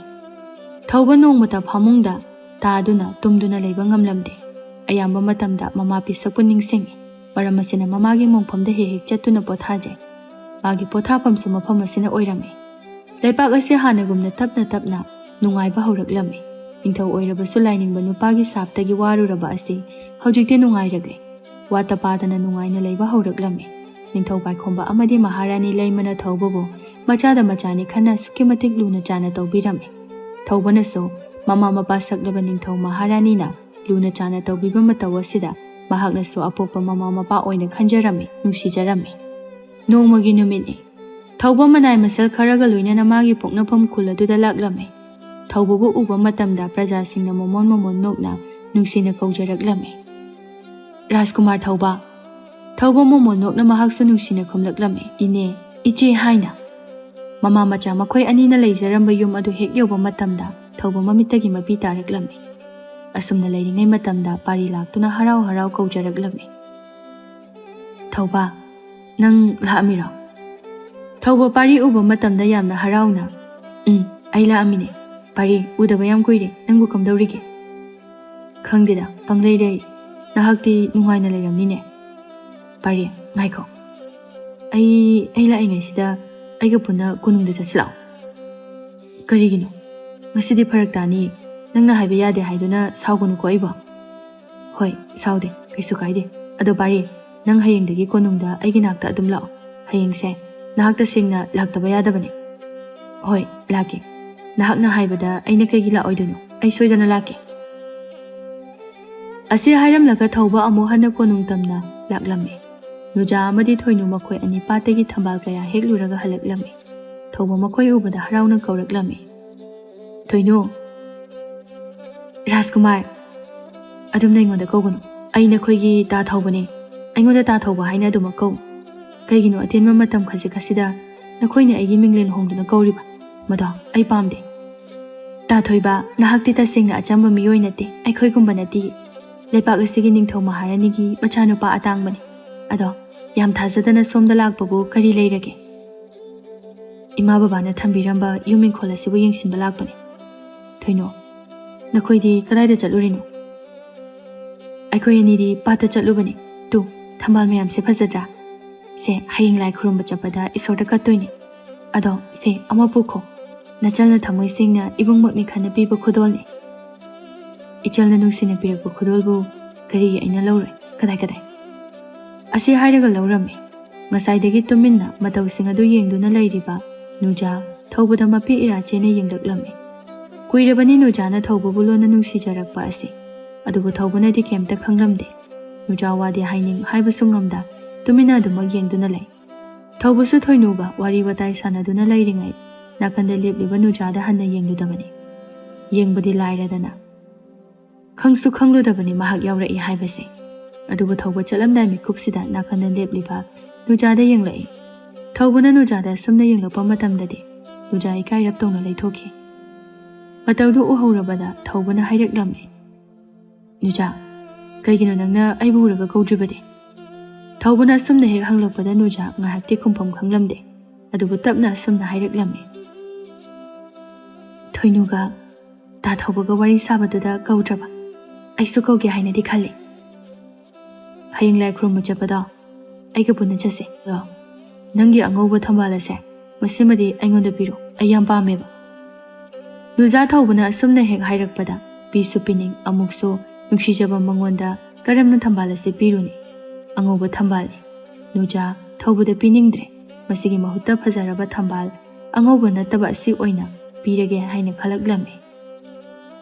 Angauba thambalase aina kanagumba misak amatada piraroi haina khanjakre. Aduna se si oina laubiro. Tasengna thamoi sengna piningbo oijabani ai hak. Aibulana laubino. Nahakna haibase pidabagidama. Kaisu gaidida kadai. Yam pamjare ado ai chatlagi. Hayeng soidana thengasiko. Asi hairaga tuminna lai ngaihak aduda mahakso konung tamna laklame.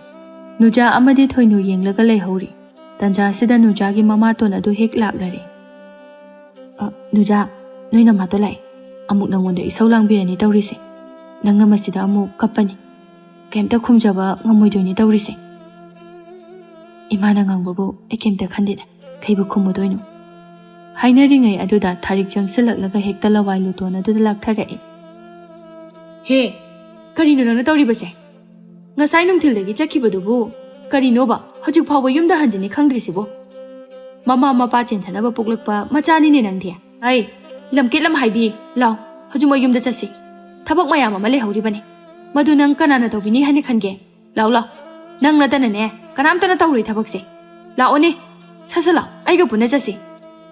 Asi hairaga khudang pairaga chingduna chatkre Nuja. Mataududa yengduna lehauriba thoinu nungaitana sonjahawi. Nuja se tasengna wana leiba zatnida. Mama ibohalse gyan khasik taba yabani. Mane hena phate tawrise. Machanupi se mane he pokcharibani. Ine tharik pudi yarini. Apokpa machana tena tawrin. Khangdida. Nujagi khanbada ayam wai. Ainaga Nuja oiramadi masigi tharik se aina tattaba makai phuda toini mase. Lambi tuda matomta murum ngang duna chatle. Masuma yum yauraduna imungi thaba inkhang tawraga lairi.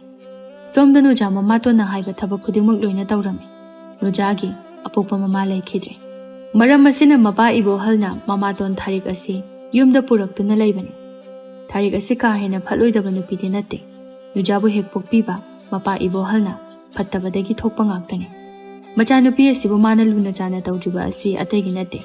Nuja pokpa numita ibohalna yamna nusijaba ꯅꯨꯖꯥꯒꯤ ꯃꯃꯥ ꯊꯣꯏꯕꯤ ꯑꯁꯤ ꯁꯤꯈꯤꯕꯅꯤ ꯃꯔꯝ ꯑꯁꯤꯅ ꯏꯕꯣꯍꯜꯅ ꯅꯨꯖꯥꯕꯨ ꯁꯥꯎꯕꯅꯤ ꯇꯥꯊꯤꯅ ꯇꯧꯕꯤꯕꯅꯤ ꯍꯩ ꯑꯗꯨ ꯂꯣꯏꯔꯒꯅꯦ ꯁꯦ ꯂꯥꯏꯗꯨꯛ ꯊꯥꯗꯣꯛꯑꯣ ꯑꯗꯨꯒ ꯆꯥꯛ ꯊꯣꯡꯒꯠꯅꯕ ꯇꯧꯔꯝꯃꯨ ꯍꯤꯟꯖꯥꯡꯗꯤꯅꯦ ꯑꯩꯅ ꯂꯣꯏꯔꯕꯅꯤ ꯁꯦꯝꯕ ꯑꯁꯤ ꯍꯥꯏꯔꯝꯂꯒ ꯊꯣꯛꯈ꯭ꯔꯦ ꯅꯨꯖꯥꯁꯨ ꯃꯃꯥꯅ ꯍꯥꯏꯔꯝꯕꯗꯨꯃꯛ ꯇꯧꯔꯝꯃꯤ ꯆꯥꯛꯁꯪꯗ ꯆꯪꯗꯨꯅ ꯆꯥꯛ ꯊꯣꯡꯒꯠꯄ ꯍꯧꯔꯝꯃꯤ ꯃꯄꯥ ꯏꯕꯣꯍꯜꯁꯨ ꯋꯥꯅ ꯍꯜꯂꯛꯂꯝꯃꯤ ꯂꯧꯕꯨꯛꯇ ꯂꯧ ꯂꯤꯡꯂꯨꯕꯅꯤ ꯍꯩ इसिंदी लुंखꯠꯂꯕ꯭ꯔꯥ ꯕꯕꯥ ꯂꯨꯝꯃꯒꯦ ꯅꯆꯥ ꯀꯨꯏꯔꯨꯏ ꯉꯥꯛꯇ ꯉꯥꯏꯕꯤꯌꯨ ꯐꯧꯅꯥꯛꯁꯨ ꯍꯥꯟꯅ ꯃꯩ ꯆꯥꯛꯇꯨꯅ ꯂꯩꯔꯕꯅꯤ ꯀꯔꯤꯕ ꯍꯧꯖꯤꯛ ꯐꯥꯎꯕ ꯏꯁꯤꯡ ꯑꯁꯥꯕ ꯂꯨꯝꯈꯠꯇ꯭ꯔꯤꯕꯁꯤꯕꯨ ꯀꯔꯤꯒꯤꯅꯣ ꯅꯨꯡꯇꯤꯒꯤ ꯑꯩ ꯏꯁꯤꯡ ꯑꯁꯥꯕ ꯏꯔꯨ ꯂꯨꯖꯩ ꯈꯪꯂꯤꯕ ꯅꯠꯇ꯭ꯔꯣ ꯕꯕꯥ ꯑꯩ ꯊꯕꯛ ꯃꯌꯥꯝ ꯑꯃ ꯇꯧꯔꯤꯉꯩꯗ ꯂꯨꯝꯍꯧꯗ꯭ꯔꯦ ꯈꯨꯝꯕ ꯍꯩꯔꯒ ꯂꯣꯏꯔꯦ ꯅꯠꯇ꯭ꯔꯣ ꯊꯥꯔꯤꯛ ꯆꯪꯂꯛꯇꯨꯅ ꯍꯥꯏꯔꯛꯂꯝꯃꯤ ꯀꯩꯗꯧꯔꯒꯦ ꯑꯃꯨꯛ ꯑꯉꯥꯡꯁꯦ ꯉꯁꯥꯏꯗꯒꯤ ꯊꯕꯛ ꯇꯧꯔꯤꯕꯅꯤ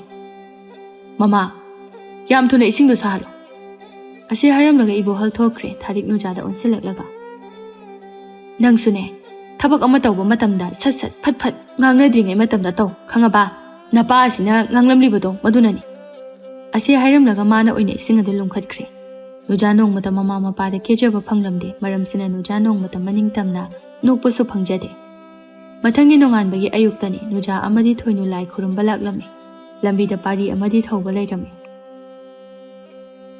ꯇꯥ ꯊꯧꯕ ꯅꯇꯣꯝꯇꯔꯣ ꯏꯇꯣꯝꯇꯅꯤ ꯄꯥꯔꯤ ꯑꯩꯈꯣꯏ ꯑꯅꯤ ꯅꯈꯣꯏ ꯑꯅꯤ ꯉꯥꯏꯗꯨꯅ ꯂꯩꯔꯝꯕꯅꯤ ꯑꯗꯨꯗꯤ ꯆꯠꯂꯁꯤ ꯑꯁꯤ ꯍꯥꯏꯗꯨꯅ ꯂꯥꯏ ꯈꯨꯔꯨꯝꯐꯝ ꯂꯩꯔꯤꯕ ꯑꯗꯣꯝꯗ ꯂꯥꯛꯂꯝꯃꯤ ꯄꯥꯔꯤꯅ ꯊꯣꯏꯅꯨꯕꯨ ꯂꯣꯟꯅ ꯂꯣꯟꯅ ꯌꯦꯡꯖꯩ ꯄꯥꯔꯤꯅ ꯊꯣꯏꯅꯨꯕꯨ ꯅꯨꯡꯁꯤꯖꯔꯤꯕꯁꯤ ꯀꯨꯏꯔꯕꯅꯤ ꯊꯣꯏꯅꯨꯁꯨ ꯄꯥꯔꯤꯕꯨ ꯄꯥꯝꯖꯔꯤꯕꯅꯤ ꯊꯧꯕ ꯑꯃꯗꯤ ꯅꯨꯖꯥ ꯃꯈꯣꯏ ꯑꯅꯤꯗꯤ ꯍꯟꯅ ꯐꯥꯎꯕ ꯌꯦꯡꯅꯗꯦ ꯅꯨꯖꯥꯅ ꯅꯨꯡꯁꯤꯖꯔꯕꯁꯨ ꯊꯧꯕꯒꯤ ꯃꯁꯥꯗ ꯅꯨꯡꯁꯤ ꯅꯨꯡꯉꯣꯟꯒꯤ ꯋꯥꯈꯜ ꯂꯩꯇꯕ ꯑꯁꯤꯅ ꯅꯨꯖꯥꯅ ꯅꯨꯡꯁꯤꯔꯤꯕ ꯑꯗꯨ ꯍꯥꯏꯗꯣꯛꯄ ꯍꯦꯛ ꯉꯝꯖꯗꯦ ꯂꯥꯏ ꯈꯨꯔꯨꯝꯕ ꯂꯥꯛꯄ ꯃꯤꯌꯥꯝꯁꯤꯡ ꯑꯗꯨꯅ ꯊꯧꯕꯕꯨ ꯎꯕꯗ ꯂꯣꯟꯅ ꯂꯣꯟꯅ ꯂꯣꯏꯅ ꯌꯦꯡꯅꯩ ꯂꯩꯁꯥꯕꯤ ꯀꯌꯥ ꯑꯃꯗꯤ ꯊꯧꯕꯕꯨ ꯄꯥꯝꯖꯕ ꯉꯥꯎꯖꯕ ꯀꯌꯥ ꯑꯃꯁꯨ ꯌꯥꯎꯔꯝꯃꯤ ꯂꯥꯏ ꯈꯨꯔꯨꯝꯕ ꯂꯣꯏꯔꯒ ꯍꯜꯂꯛꯄꯒꯤ ꯂꯝꯕꯤꯗꯅꯤ ꯊꯣꯏꯅꯣ ꯋꯥꯝꯇ ꯍꯥꯏꯒꯦꯅ ꯀꯩꯅꯣ ꯍꯥꯏꯌꯨ ꯍꯥꯏꯒꯦ ꯁ꯭ꯋꯥꯏꯗ ꯂꯥꯛꯑꯣ ꯇꯞꯅ ꯆꯠꯁꯤ ꯊꯧꯕ ꯅꯨꯖꯥ ꯅꯣꯏ ꯑꯅꯤ ꯃꯥꯡ ꯊꯥꯗꯨꯅ ꯆꯠꯂꯣ ꯍꯣꯏ ꯀꯩꯅꯣ ꯄꯨꯟꯅ ꯆꯠꯄ ꯌꯥꯕꯁꯤꯗ ꯌꯥꯗꯤꯌꯦ ꯑꯗꯨꯒꯤꯅꯦ ꯉꯥꯎꯕꯤ ꯍꯩꯃꯥ ꯑꯉꯥꯎꯕ ꯅꯪꯅ ꯉꯥꯎꯔꯒ ꯑꯩꯕꯨ ꯑꯉꯥꯎꯕꯤ ꯀꯥꯏꯅꯒ ꯌꯥꯔꯦꯁꯦ ꯑꯗꯨ ꯊꯣꯏꯅꯣ ꯑꯩ ꯅꯪꯕꯨ ꯅꯨꯡꯁꯤ ꯀꯨꯏꯔꯦ ꯅꯪ ꯌꯥꯗꯕꯁꯨ ꯇꯧꯒꯅꯨ ꯇꯁꯦꯡꯅ ꯑꯩ ꯅꯪꯕꯨ ꯌꯥꯝ ꯅꯨꯡꯁꯤꯌꯦꯕ ꯇꯥꯄꯥꯔꯤꯌꯥ ꯇꯁꯦꯡꯅ ꯍꯥꯏꯕ ꯋꯥꯔꯥ ꯅꯠꯇ꯭ꯔꯒ ꯂꯛꯅꯔꯤꯔꯣ ꯑꯁ ꯑꯁꯦꯡꯕꯅꯤ ꯑꯗꯨ ꯑꯣꯏꯔꯗꯤ ꯑꯩꯁꯨ ꯅꯪꯕꯨ ꯅꯨꯡꯁꯤꯌꯦ ꯀꯔꯤ ꯑꯁꯦꯡꯕꯒꯤ ꯊꯣꯏꯅꯨ ꯑꯃꯗꯤ ꯄꯥꯔꯤ ꯃꯈꯣꯏ ꯑꯅꯤꯒꯤ ꯊꯃꯣꯏꯒꯤ ꯅꯨꯡꯁꯤꯕ ꯋꯥꯍꯩ ꯀꯌꯥ ꯑꯃ ꯍꯥꯏꯅꯗꯨꯅ ꯅꯨꯡꯁꯤ ꯐꯣꯡꯗꯣꯛꯅꯔꯝꯃꯤ ꯁꯣꯝꯗ ꯆꯠꯂꯤꯕ ꯑꯅꯤꯁꯤꯗꯤ ꯋꯥ ꯃꯆꯦꯠ ꯑꯝꯇ ꯉꯥꯡꯅꯗ꯭ꯔꯦ ꯑꯗꯨꯕꯨ ꯅꯨꯖꯥꯒꯤ ꯊꯃꯣꯏꯗꯨꯗꯤ ꯊꯧꯕꯒꯤ ꯃꯐꯝꯗ ꯋꯥꯍꯩ ꯀꯌꯥ ꯑꯃ ꯍꯥꯏꯔꯤ ꯈꯪꯕꯤꯗꯕꯗ ꯉꯥꯏꯔꯦ ꯅꯨꯃꯤꯠ ꯑꯁꯤꯗ ꯅꯨꯖꯥ ꯊꯧꯕꯒꯤ ꯃꯐꯝꯗ ꯐꯣꯡꯗꯣꯛꯅꯤꯡꯕ ꯐꯥꯎꯔꯝꯃꯤ ꯑꯗꯨꯕꯨ ꯇꯥꯊꯤ ꯆꯩꯗꯨꯅ ꯏꯀꯥꯏꯕ ꯄꯤꯔꯝꯕ ꯊꯣꯛꯂꯒꯗꯤ ꯍꯥꯏꯅ ꯈꯟꯗꯨꯅ ꯍꯦꯛ ꯍꯥꯏꯔꯨꯕꯁꯨ ꯉꯝꯗꯦ ꯊꯧꯕ ꯆꯠꯅ ꯇꯞꯅ ꯋꯥ ꯍꯥꯏꯔꯛꯂꯝꯃꯤ ꯅꯨꯖꯥ ꯋꯥꯝꯇ ꯍꯥꯏꯒꯦ ꯑꯩꯉꯣꯟꯗ ꯍꯥꯏꯌꯣ ꯀꯩ ꯋꯥꯅꯣ ꯅꯪꯁꯦ ꯑꯩꯅ ꯁꯨꯝ ꯌꯦꯡꯕ ꯃꯇꯝꯗ ꯑꯩꯒꯤ ꯏꯃꯥꯒꯤ ꯃꯑꯣꯡ ꯃꯇꯧꯒ ꯌꯥꯝ ꯃꯥꯟꯅꯩ ꯑꯗꯨ ꯈꯪꯗꯦ ꯑꯩꯒꯤ ꯂꯥꯏꯕꯛ ꯑꯁꯦ ꯀꯌꯥꯗ ꯊꯤꯈ꯭ꯔꯕ ꯑꯗꯨꯝꯅ ꯍꯥꯏꯅꯨ ꯊꯥꯊꯣꯏꯕꯗꯤ ꯂꯥꯏꯕꯛ ꯌꯥꯝꯅ ꯐꯩ ꯈꯪꯗꯦ ꯅꯪꯒꯤ ꯋꯥꯔꯤ ꯄꯨꯝꯕꯁꯨ ꯑꯩ ꯂꯣꯏ ꯈꯪꯉꯤ ꯇꯁꯦꯡꯅ ꯅꯪꯕꯨ ꯌꯥꯝ ꯋꯥꯔꯕ꯭ꯔꯥ ꯊꯧꯕꯅ ꯍꯥꯏꯔꯛꯂꯤꯕ ꯑꯁꯤ ꯅꯨꯖꯥ ꯀꯔꯤ ꯍꯥꯏꯔꯛꯂꯤꯕꯅꯣ ꯍꯥꯏꯕ ꯈꯪꯂꯝꯃꯤ ꯃꯃꯥꯇꯣꯟ ꯑꯃꯗꯤ ꯃꯄꯥꯅ ꯃꯥꯕꯨ ꯂꯨꯅ ꯆꯥꯅ ꯇꯧꯕꯤꯗꯕ ꯊꯤꯅ ꯇꯧꯕꯤꯕ ꯅꯣꯡꯃꯇ ꯃꯅꯤꯡꯇꯝꯅ ꯍꯔꯥꯎꯅ ꯃꯣꯃꯣꯟ ꯅꯣꯛꯅ ꯂꯩꯕ ꯐꯪꯖꯗꯕ ꯑꯁꯤ ꯊꯧꯕꯗꯁꯨ ꯅꯠꯇꯅ ꯃꯤꯌꯥꯝꯅ ꯂꯣꯏꯅ ꯈꯪꯅꯔꯕ ꯋꯥꯐꯝ ꯑꯃꯈꯛꯅꯤ ꯅꯨꯖꯥ ꯇꯞꯅ ꯈꯨꯝꯂꯛꯂꯝꯃꯤ ꯋꯥꯗꯦꯗ ꯊꯧꯕ ꯑꯗꯣ ꯑꯩ ꯋꯥꯝꯇ ꯍꯪꯒꯦꯅ ꯍꯪꯉꯨ ꯅꯪ ꯂꯨꯍꯣꯡꯈꯤꯔꯣꯏꯗ꯭ꯔꯣ ꯂꯨꯍꯣꯡꯕ ꯄꯜꯂꯛꯄ ꯃꯇꯝ ꯑꯁꯤꯗ ꯊꯧꯕ ꯃꯃꯥ ꯄꯤꯁꯛ ꯅꯤꯡꯁꯤꯡꯂꯛꯂꯝꯃꯤ ꯍꯌꯦꯡꯅꯦ ꯌꯦꯡꯉꯣꯏ ꯏꯃꯥꯅꯅꯦ ꯏꯆꯥꯒꯤꯗꯃꯛ ꯂꯨꯍꯣꯡꯅꯕ ꯅꯨꯄꯤ ꯃꯆꯥ ꯑꯃ ꯏꯃꯧ ꯑꯣꯏꯅꯅꯕ ꯏꯃꯥꯅ ꯈꯟꯗꯨꯅ ꯂꯩꯈ꯭ꯔꯦ ꯃꯍꯥꯛ ꯅꯠꯇꯅ ꯏꯃꯥꯒꯤ ꯏꯃꯧ ꯑꯣꯏꯅ ꯂꯧꯁꯤꯟꯕ ꯉꯝꯂꯣꯏ ꯏꯃꯥꯅ ꯍꯥꯏꯔꯤꯁꯦ ꯅꯪ ꯋꯥꯈꯜ ꯇꯥꯎꯀꯣ ꯏꯃꯥ ꯀꯅꯥꯅꯣ ꯑꯩ ꯉꯝꯃꯣꯏꯗ ꯉꯝꯗꯕ ꯌꯥꯗꯦ ꯀꯣꯟꯅ ꯈꯪꯉꯨ Imana soidana masak khanghalake. Hojikti yadri. Yam ing tapi masak matau phajabi. Mabuk mapau phabi. Yum koigadabi amabu imasu luna tawbigadaba. Imaunine imana ichagidamakta mau oina khallibase. Mahak natanane aigi imau kanana soiba yaroi. Ado aikoi khul asidagini. Nang asimadi khanguko. Thauba mamana asumna hairambadu ningsinglaklami. Thaubana tumina laikiba asida nujasu kemta hairuje. Thaubana tapna hairei. Imana masak khanghalamje. Mahak ado thiribani. Imana hairiba misak ado. Nuja thaubana hairakliba ado khangningbade poi. Adubu hangbadi ngamdre. Pari amadi thoinusu changlaktuna asumna hairaklami. Aikhoisu hankragi. Ta pari, ta thauba nakhoisu haloko. Asumna thauba amadi pari adu konungtamna amu halaklami. Pari du thaubana haimanbadagi konungda leibada yarami. Leima machanupa thaubada asumna hanglaklami. Nakhoina chatlibado ima thingde. Adubu yengoi lanmi khara loinaraga chatlaningi imana. Ima nacha kaisu tawroida pari su yauri. Hoi hoi. Imana adu pakhatpagi tawbani. Pari nangi marupka ningthina leiramuko. Hoi ma maharani. Leiman ofe tawramlaga chatkre asumna kuina sangna pari thawbagi manakta adumak leirami. Lebak asisu tapna tapna yamna ingna chikna nungai yaifana panba hawraklami. Ningthau asina nongma leimabu kausilaga wari sanarami. Ningthauna thawbabu luhung khongdongba tawraga. Ningthau khoba masi sinaba pamlaklami. Leima mapuroibana pamliba adumak mahaksu pamlami. Mama, aigi marup amale. Thangnaba leibakini. Magi machanupi ngakta ahumde. Madu ichana pamjaba makhallaga imau oinanaba hainaraki. Luhongbirasi. Aishu nangsu ahal oirak. Aduna, ningthau khoba mase ichada sinaba pamlai. Wafamado aina haudoklagi madu aigi swapamani. Adubu thaubana yaningadro. Karigumba yaraktrabadi kamdauba. Chumme. Nangna mukta hang. Nang aina hek pokjaba icha oiradi ikhoina apamba pumba tawkhibe. Hek pokjaba natabanina. Nang aigi apamba tawba yaro. Khajiktada ichagi mabukning sonthakini nungairo.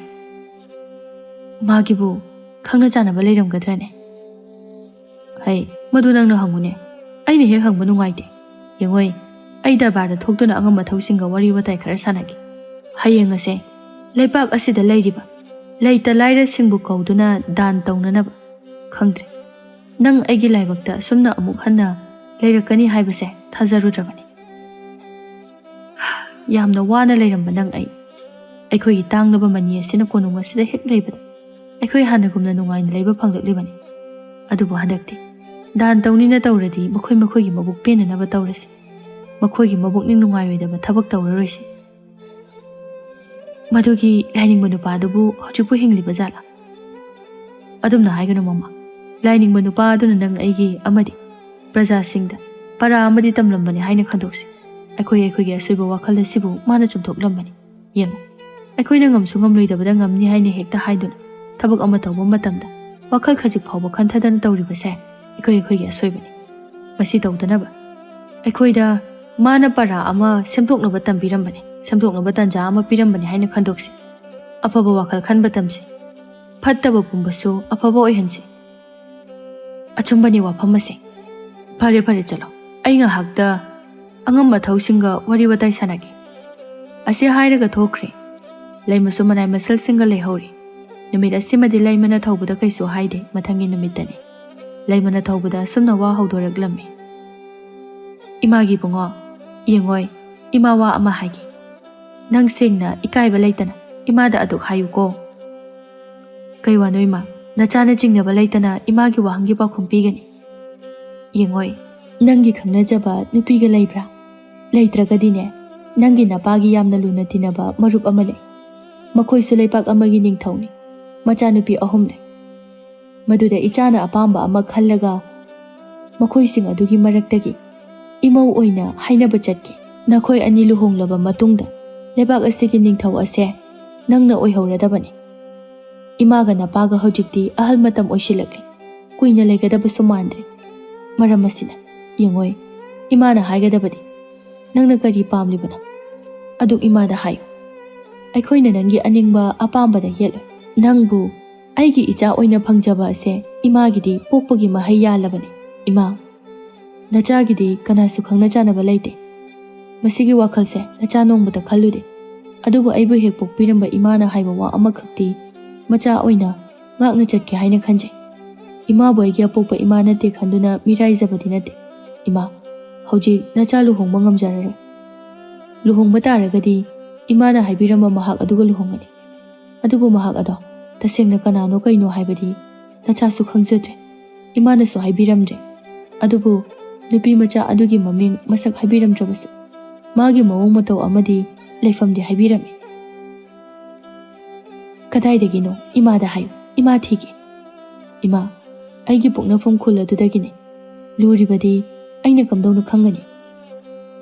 ꯄꯤꯁꯛꯅ ꯍꯥꯏꯔꯝꯂꯤꯕ ꯅꯨꯄꯤ ꯃꯆꯥ ꯑꯗꯨꯒꯤ ꯃꯑꯣꯡ ꯃꯇꯧ ꯑꯗꯣ ꯏꯃꯥꯗ ꯍꯥꯏꯌꯨ꯫ ꯏꯃꯥ, ꯅꯨꯄꯤ ꯑꯗꯣ ꯃꯁꯛ ꯃꯇꯧ ꯐꯖꯩ, ꯏꯪ ꯇꯞꯄꯤ, ꯂꯝꯆꯠ ꯐꯖꯩ ꯍꯥꯏ, ꯃꯤꯅꯨꯡꯁꯤ ꯂꯩ, ꯏꯃꯥꯕꯨ ꯂꯨꯅ ꯇꯧꯕꯤꯒꯗꯕ ꯃꯤꯅꯤ, ꯌꯨꯝ ꯀꯣꯏꯒꯗꯕ ꯅꯨꯄꯤꯅꯤ ꯍꯥꯏ꯫ ꯂꯩꯃ ꯃꯨꯟꯅ ꯇꯥꯏ꯫ ꯑꯗꯨꯕꯨ ꯃꯥꯅ ꯈꯟꯖꯤꯜꯂꯒ ꯅꯨꯄꯤ ꯃꯆꯥ ꯑꯗꯨꯒꯤ ꯃꯁꯛ ꯑꯗꯨ ꯂꯥꯛꯁꯤꯟꯅꯕ ꯍꯣꯠꯅꯩ, ꯉꯝꯗꯦ꯫ ꯇꯞꯅ ꯍꯪꯂꯛꯂꯝꯃꯤ, ꯅꯪꯅ ꯆꯤꯡꯅꯕ ꯅꯨꯄꯤ ꯃꯆꯥꯗꯤ ꯂꯩꯕ꯭ꯔꯥ?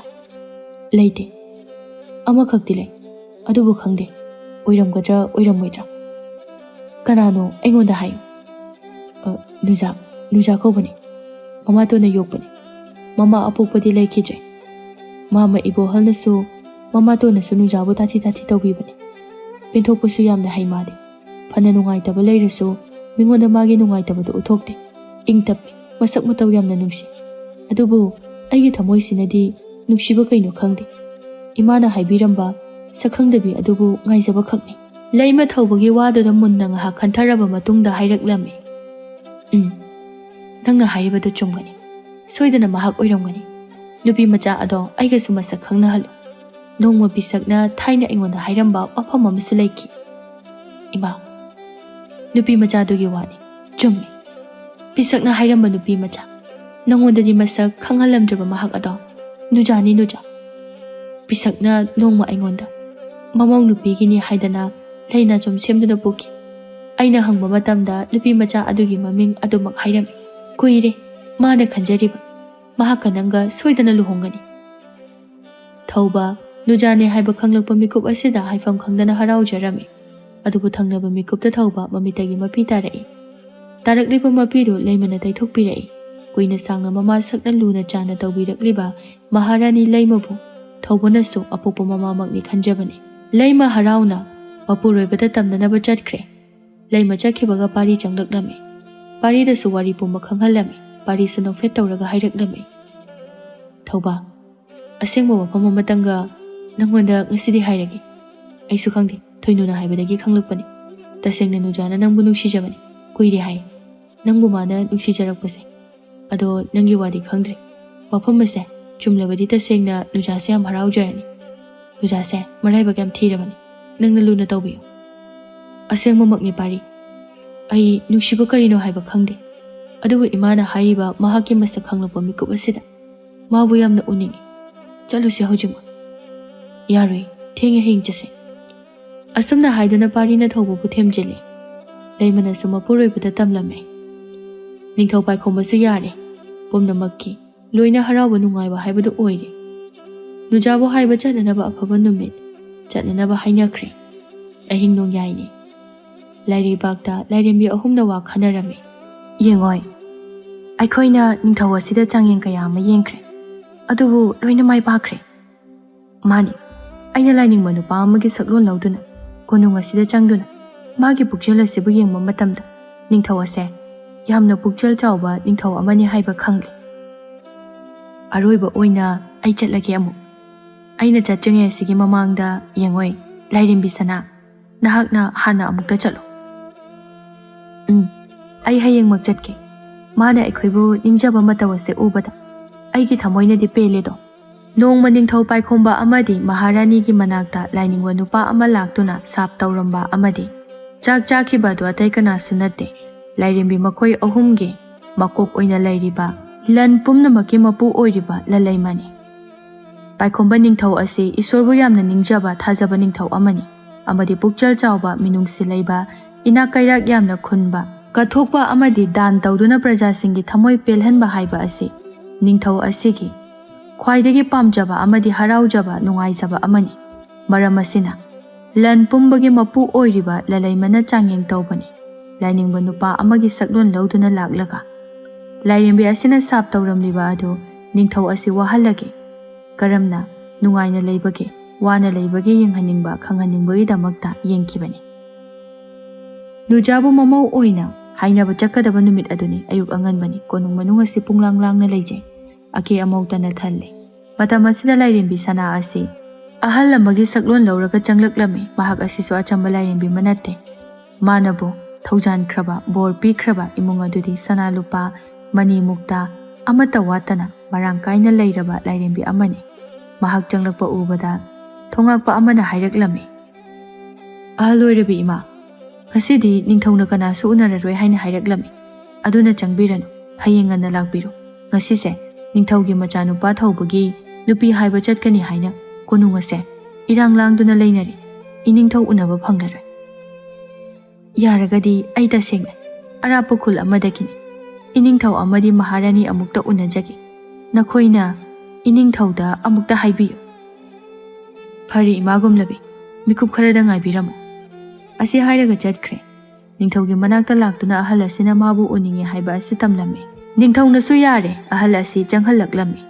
maharani amadi ningthौ ahal asibu lakpa changlakpa ngairami mafi marol imod mod yengbada yamna modna ui maharani na sumna haireklami imagum labi aduk ahal oirabana hakna karamna lakpano icha isu amata leitabra arapa khuldagi lakpani hai aram khawrangba phawramgani sida ningthina phambiyu ningthौ asina amuk haireklami kana lei ima sigi chananaba ahaw ahawba mathel koi puthoro manai masal singna acha thak ahaw ahawba puthoraklami aduga ahal sida piduna pijarami leimana phajaraba fizol ahana hanba mayam ama ahal nupi asida pi aduga haireklami ima nahaki kana su leitrabadi hankranu mafam asida leikrase aigi ima sakna leibiro maharani gi wasida ahal nupi asina fet tawraklami aduga haireklami ai hak soidana mafam asida amuk hana lakhigi ngasigidi chalagi nakhoina pijaba amadi aigi phajaraba fizol asisu pibiri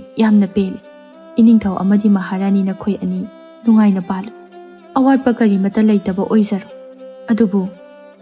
adubu haina chap liptuna ngai hak mikup khara lei aduga haireklami adubu kari gumba ai hak kumlaba miyoi kaya ama toina numtigi asum laksilaklabadi nakhoi haraugadra saugadra aikhoigi nakta lakpa makhoi khudingma maharani aina taramna loina okani aduri mafam asida makhoina changlakpa matamda maningtamna changhangadra natragana aigumna ayaba lawraga changhalakadra khangdaduna imana hakpu nacha aikhoigi nakta changlakpa lakpa matamda apanba khara pikre mathang haiba numit asi natana ngasi mikup asidagi kanabusu athingba piroi changlakpa matamda imagum labi nahakum laba kaya ama leipak asida leirami adubu makhoisu aikhoigumna leininglibani nungaiba punsi pamdaba kanabu leibagi awaba kaya amabu asungwaduna leiba yabra makhoigi damak ngamjaba kharadang mathenga dumak pangkigani angama thau ngami haiduna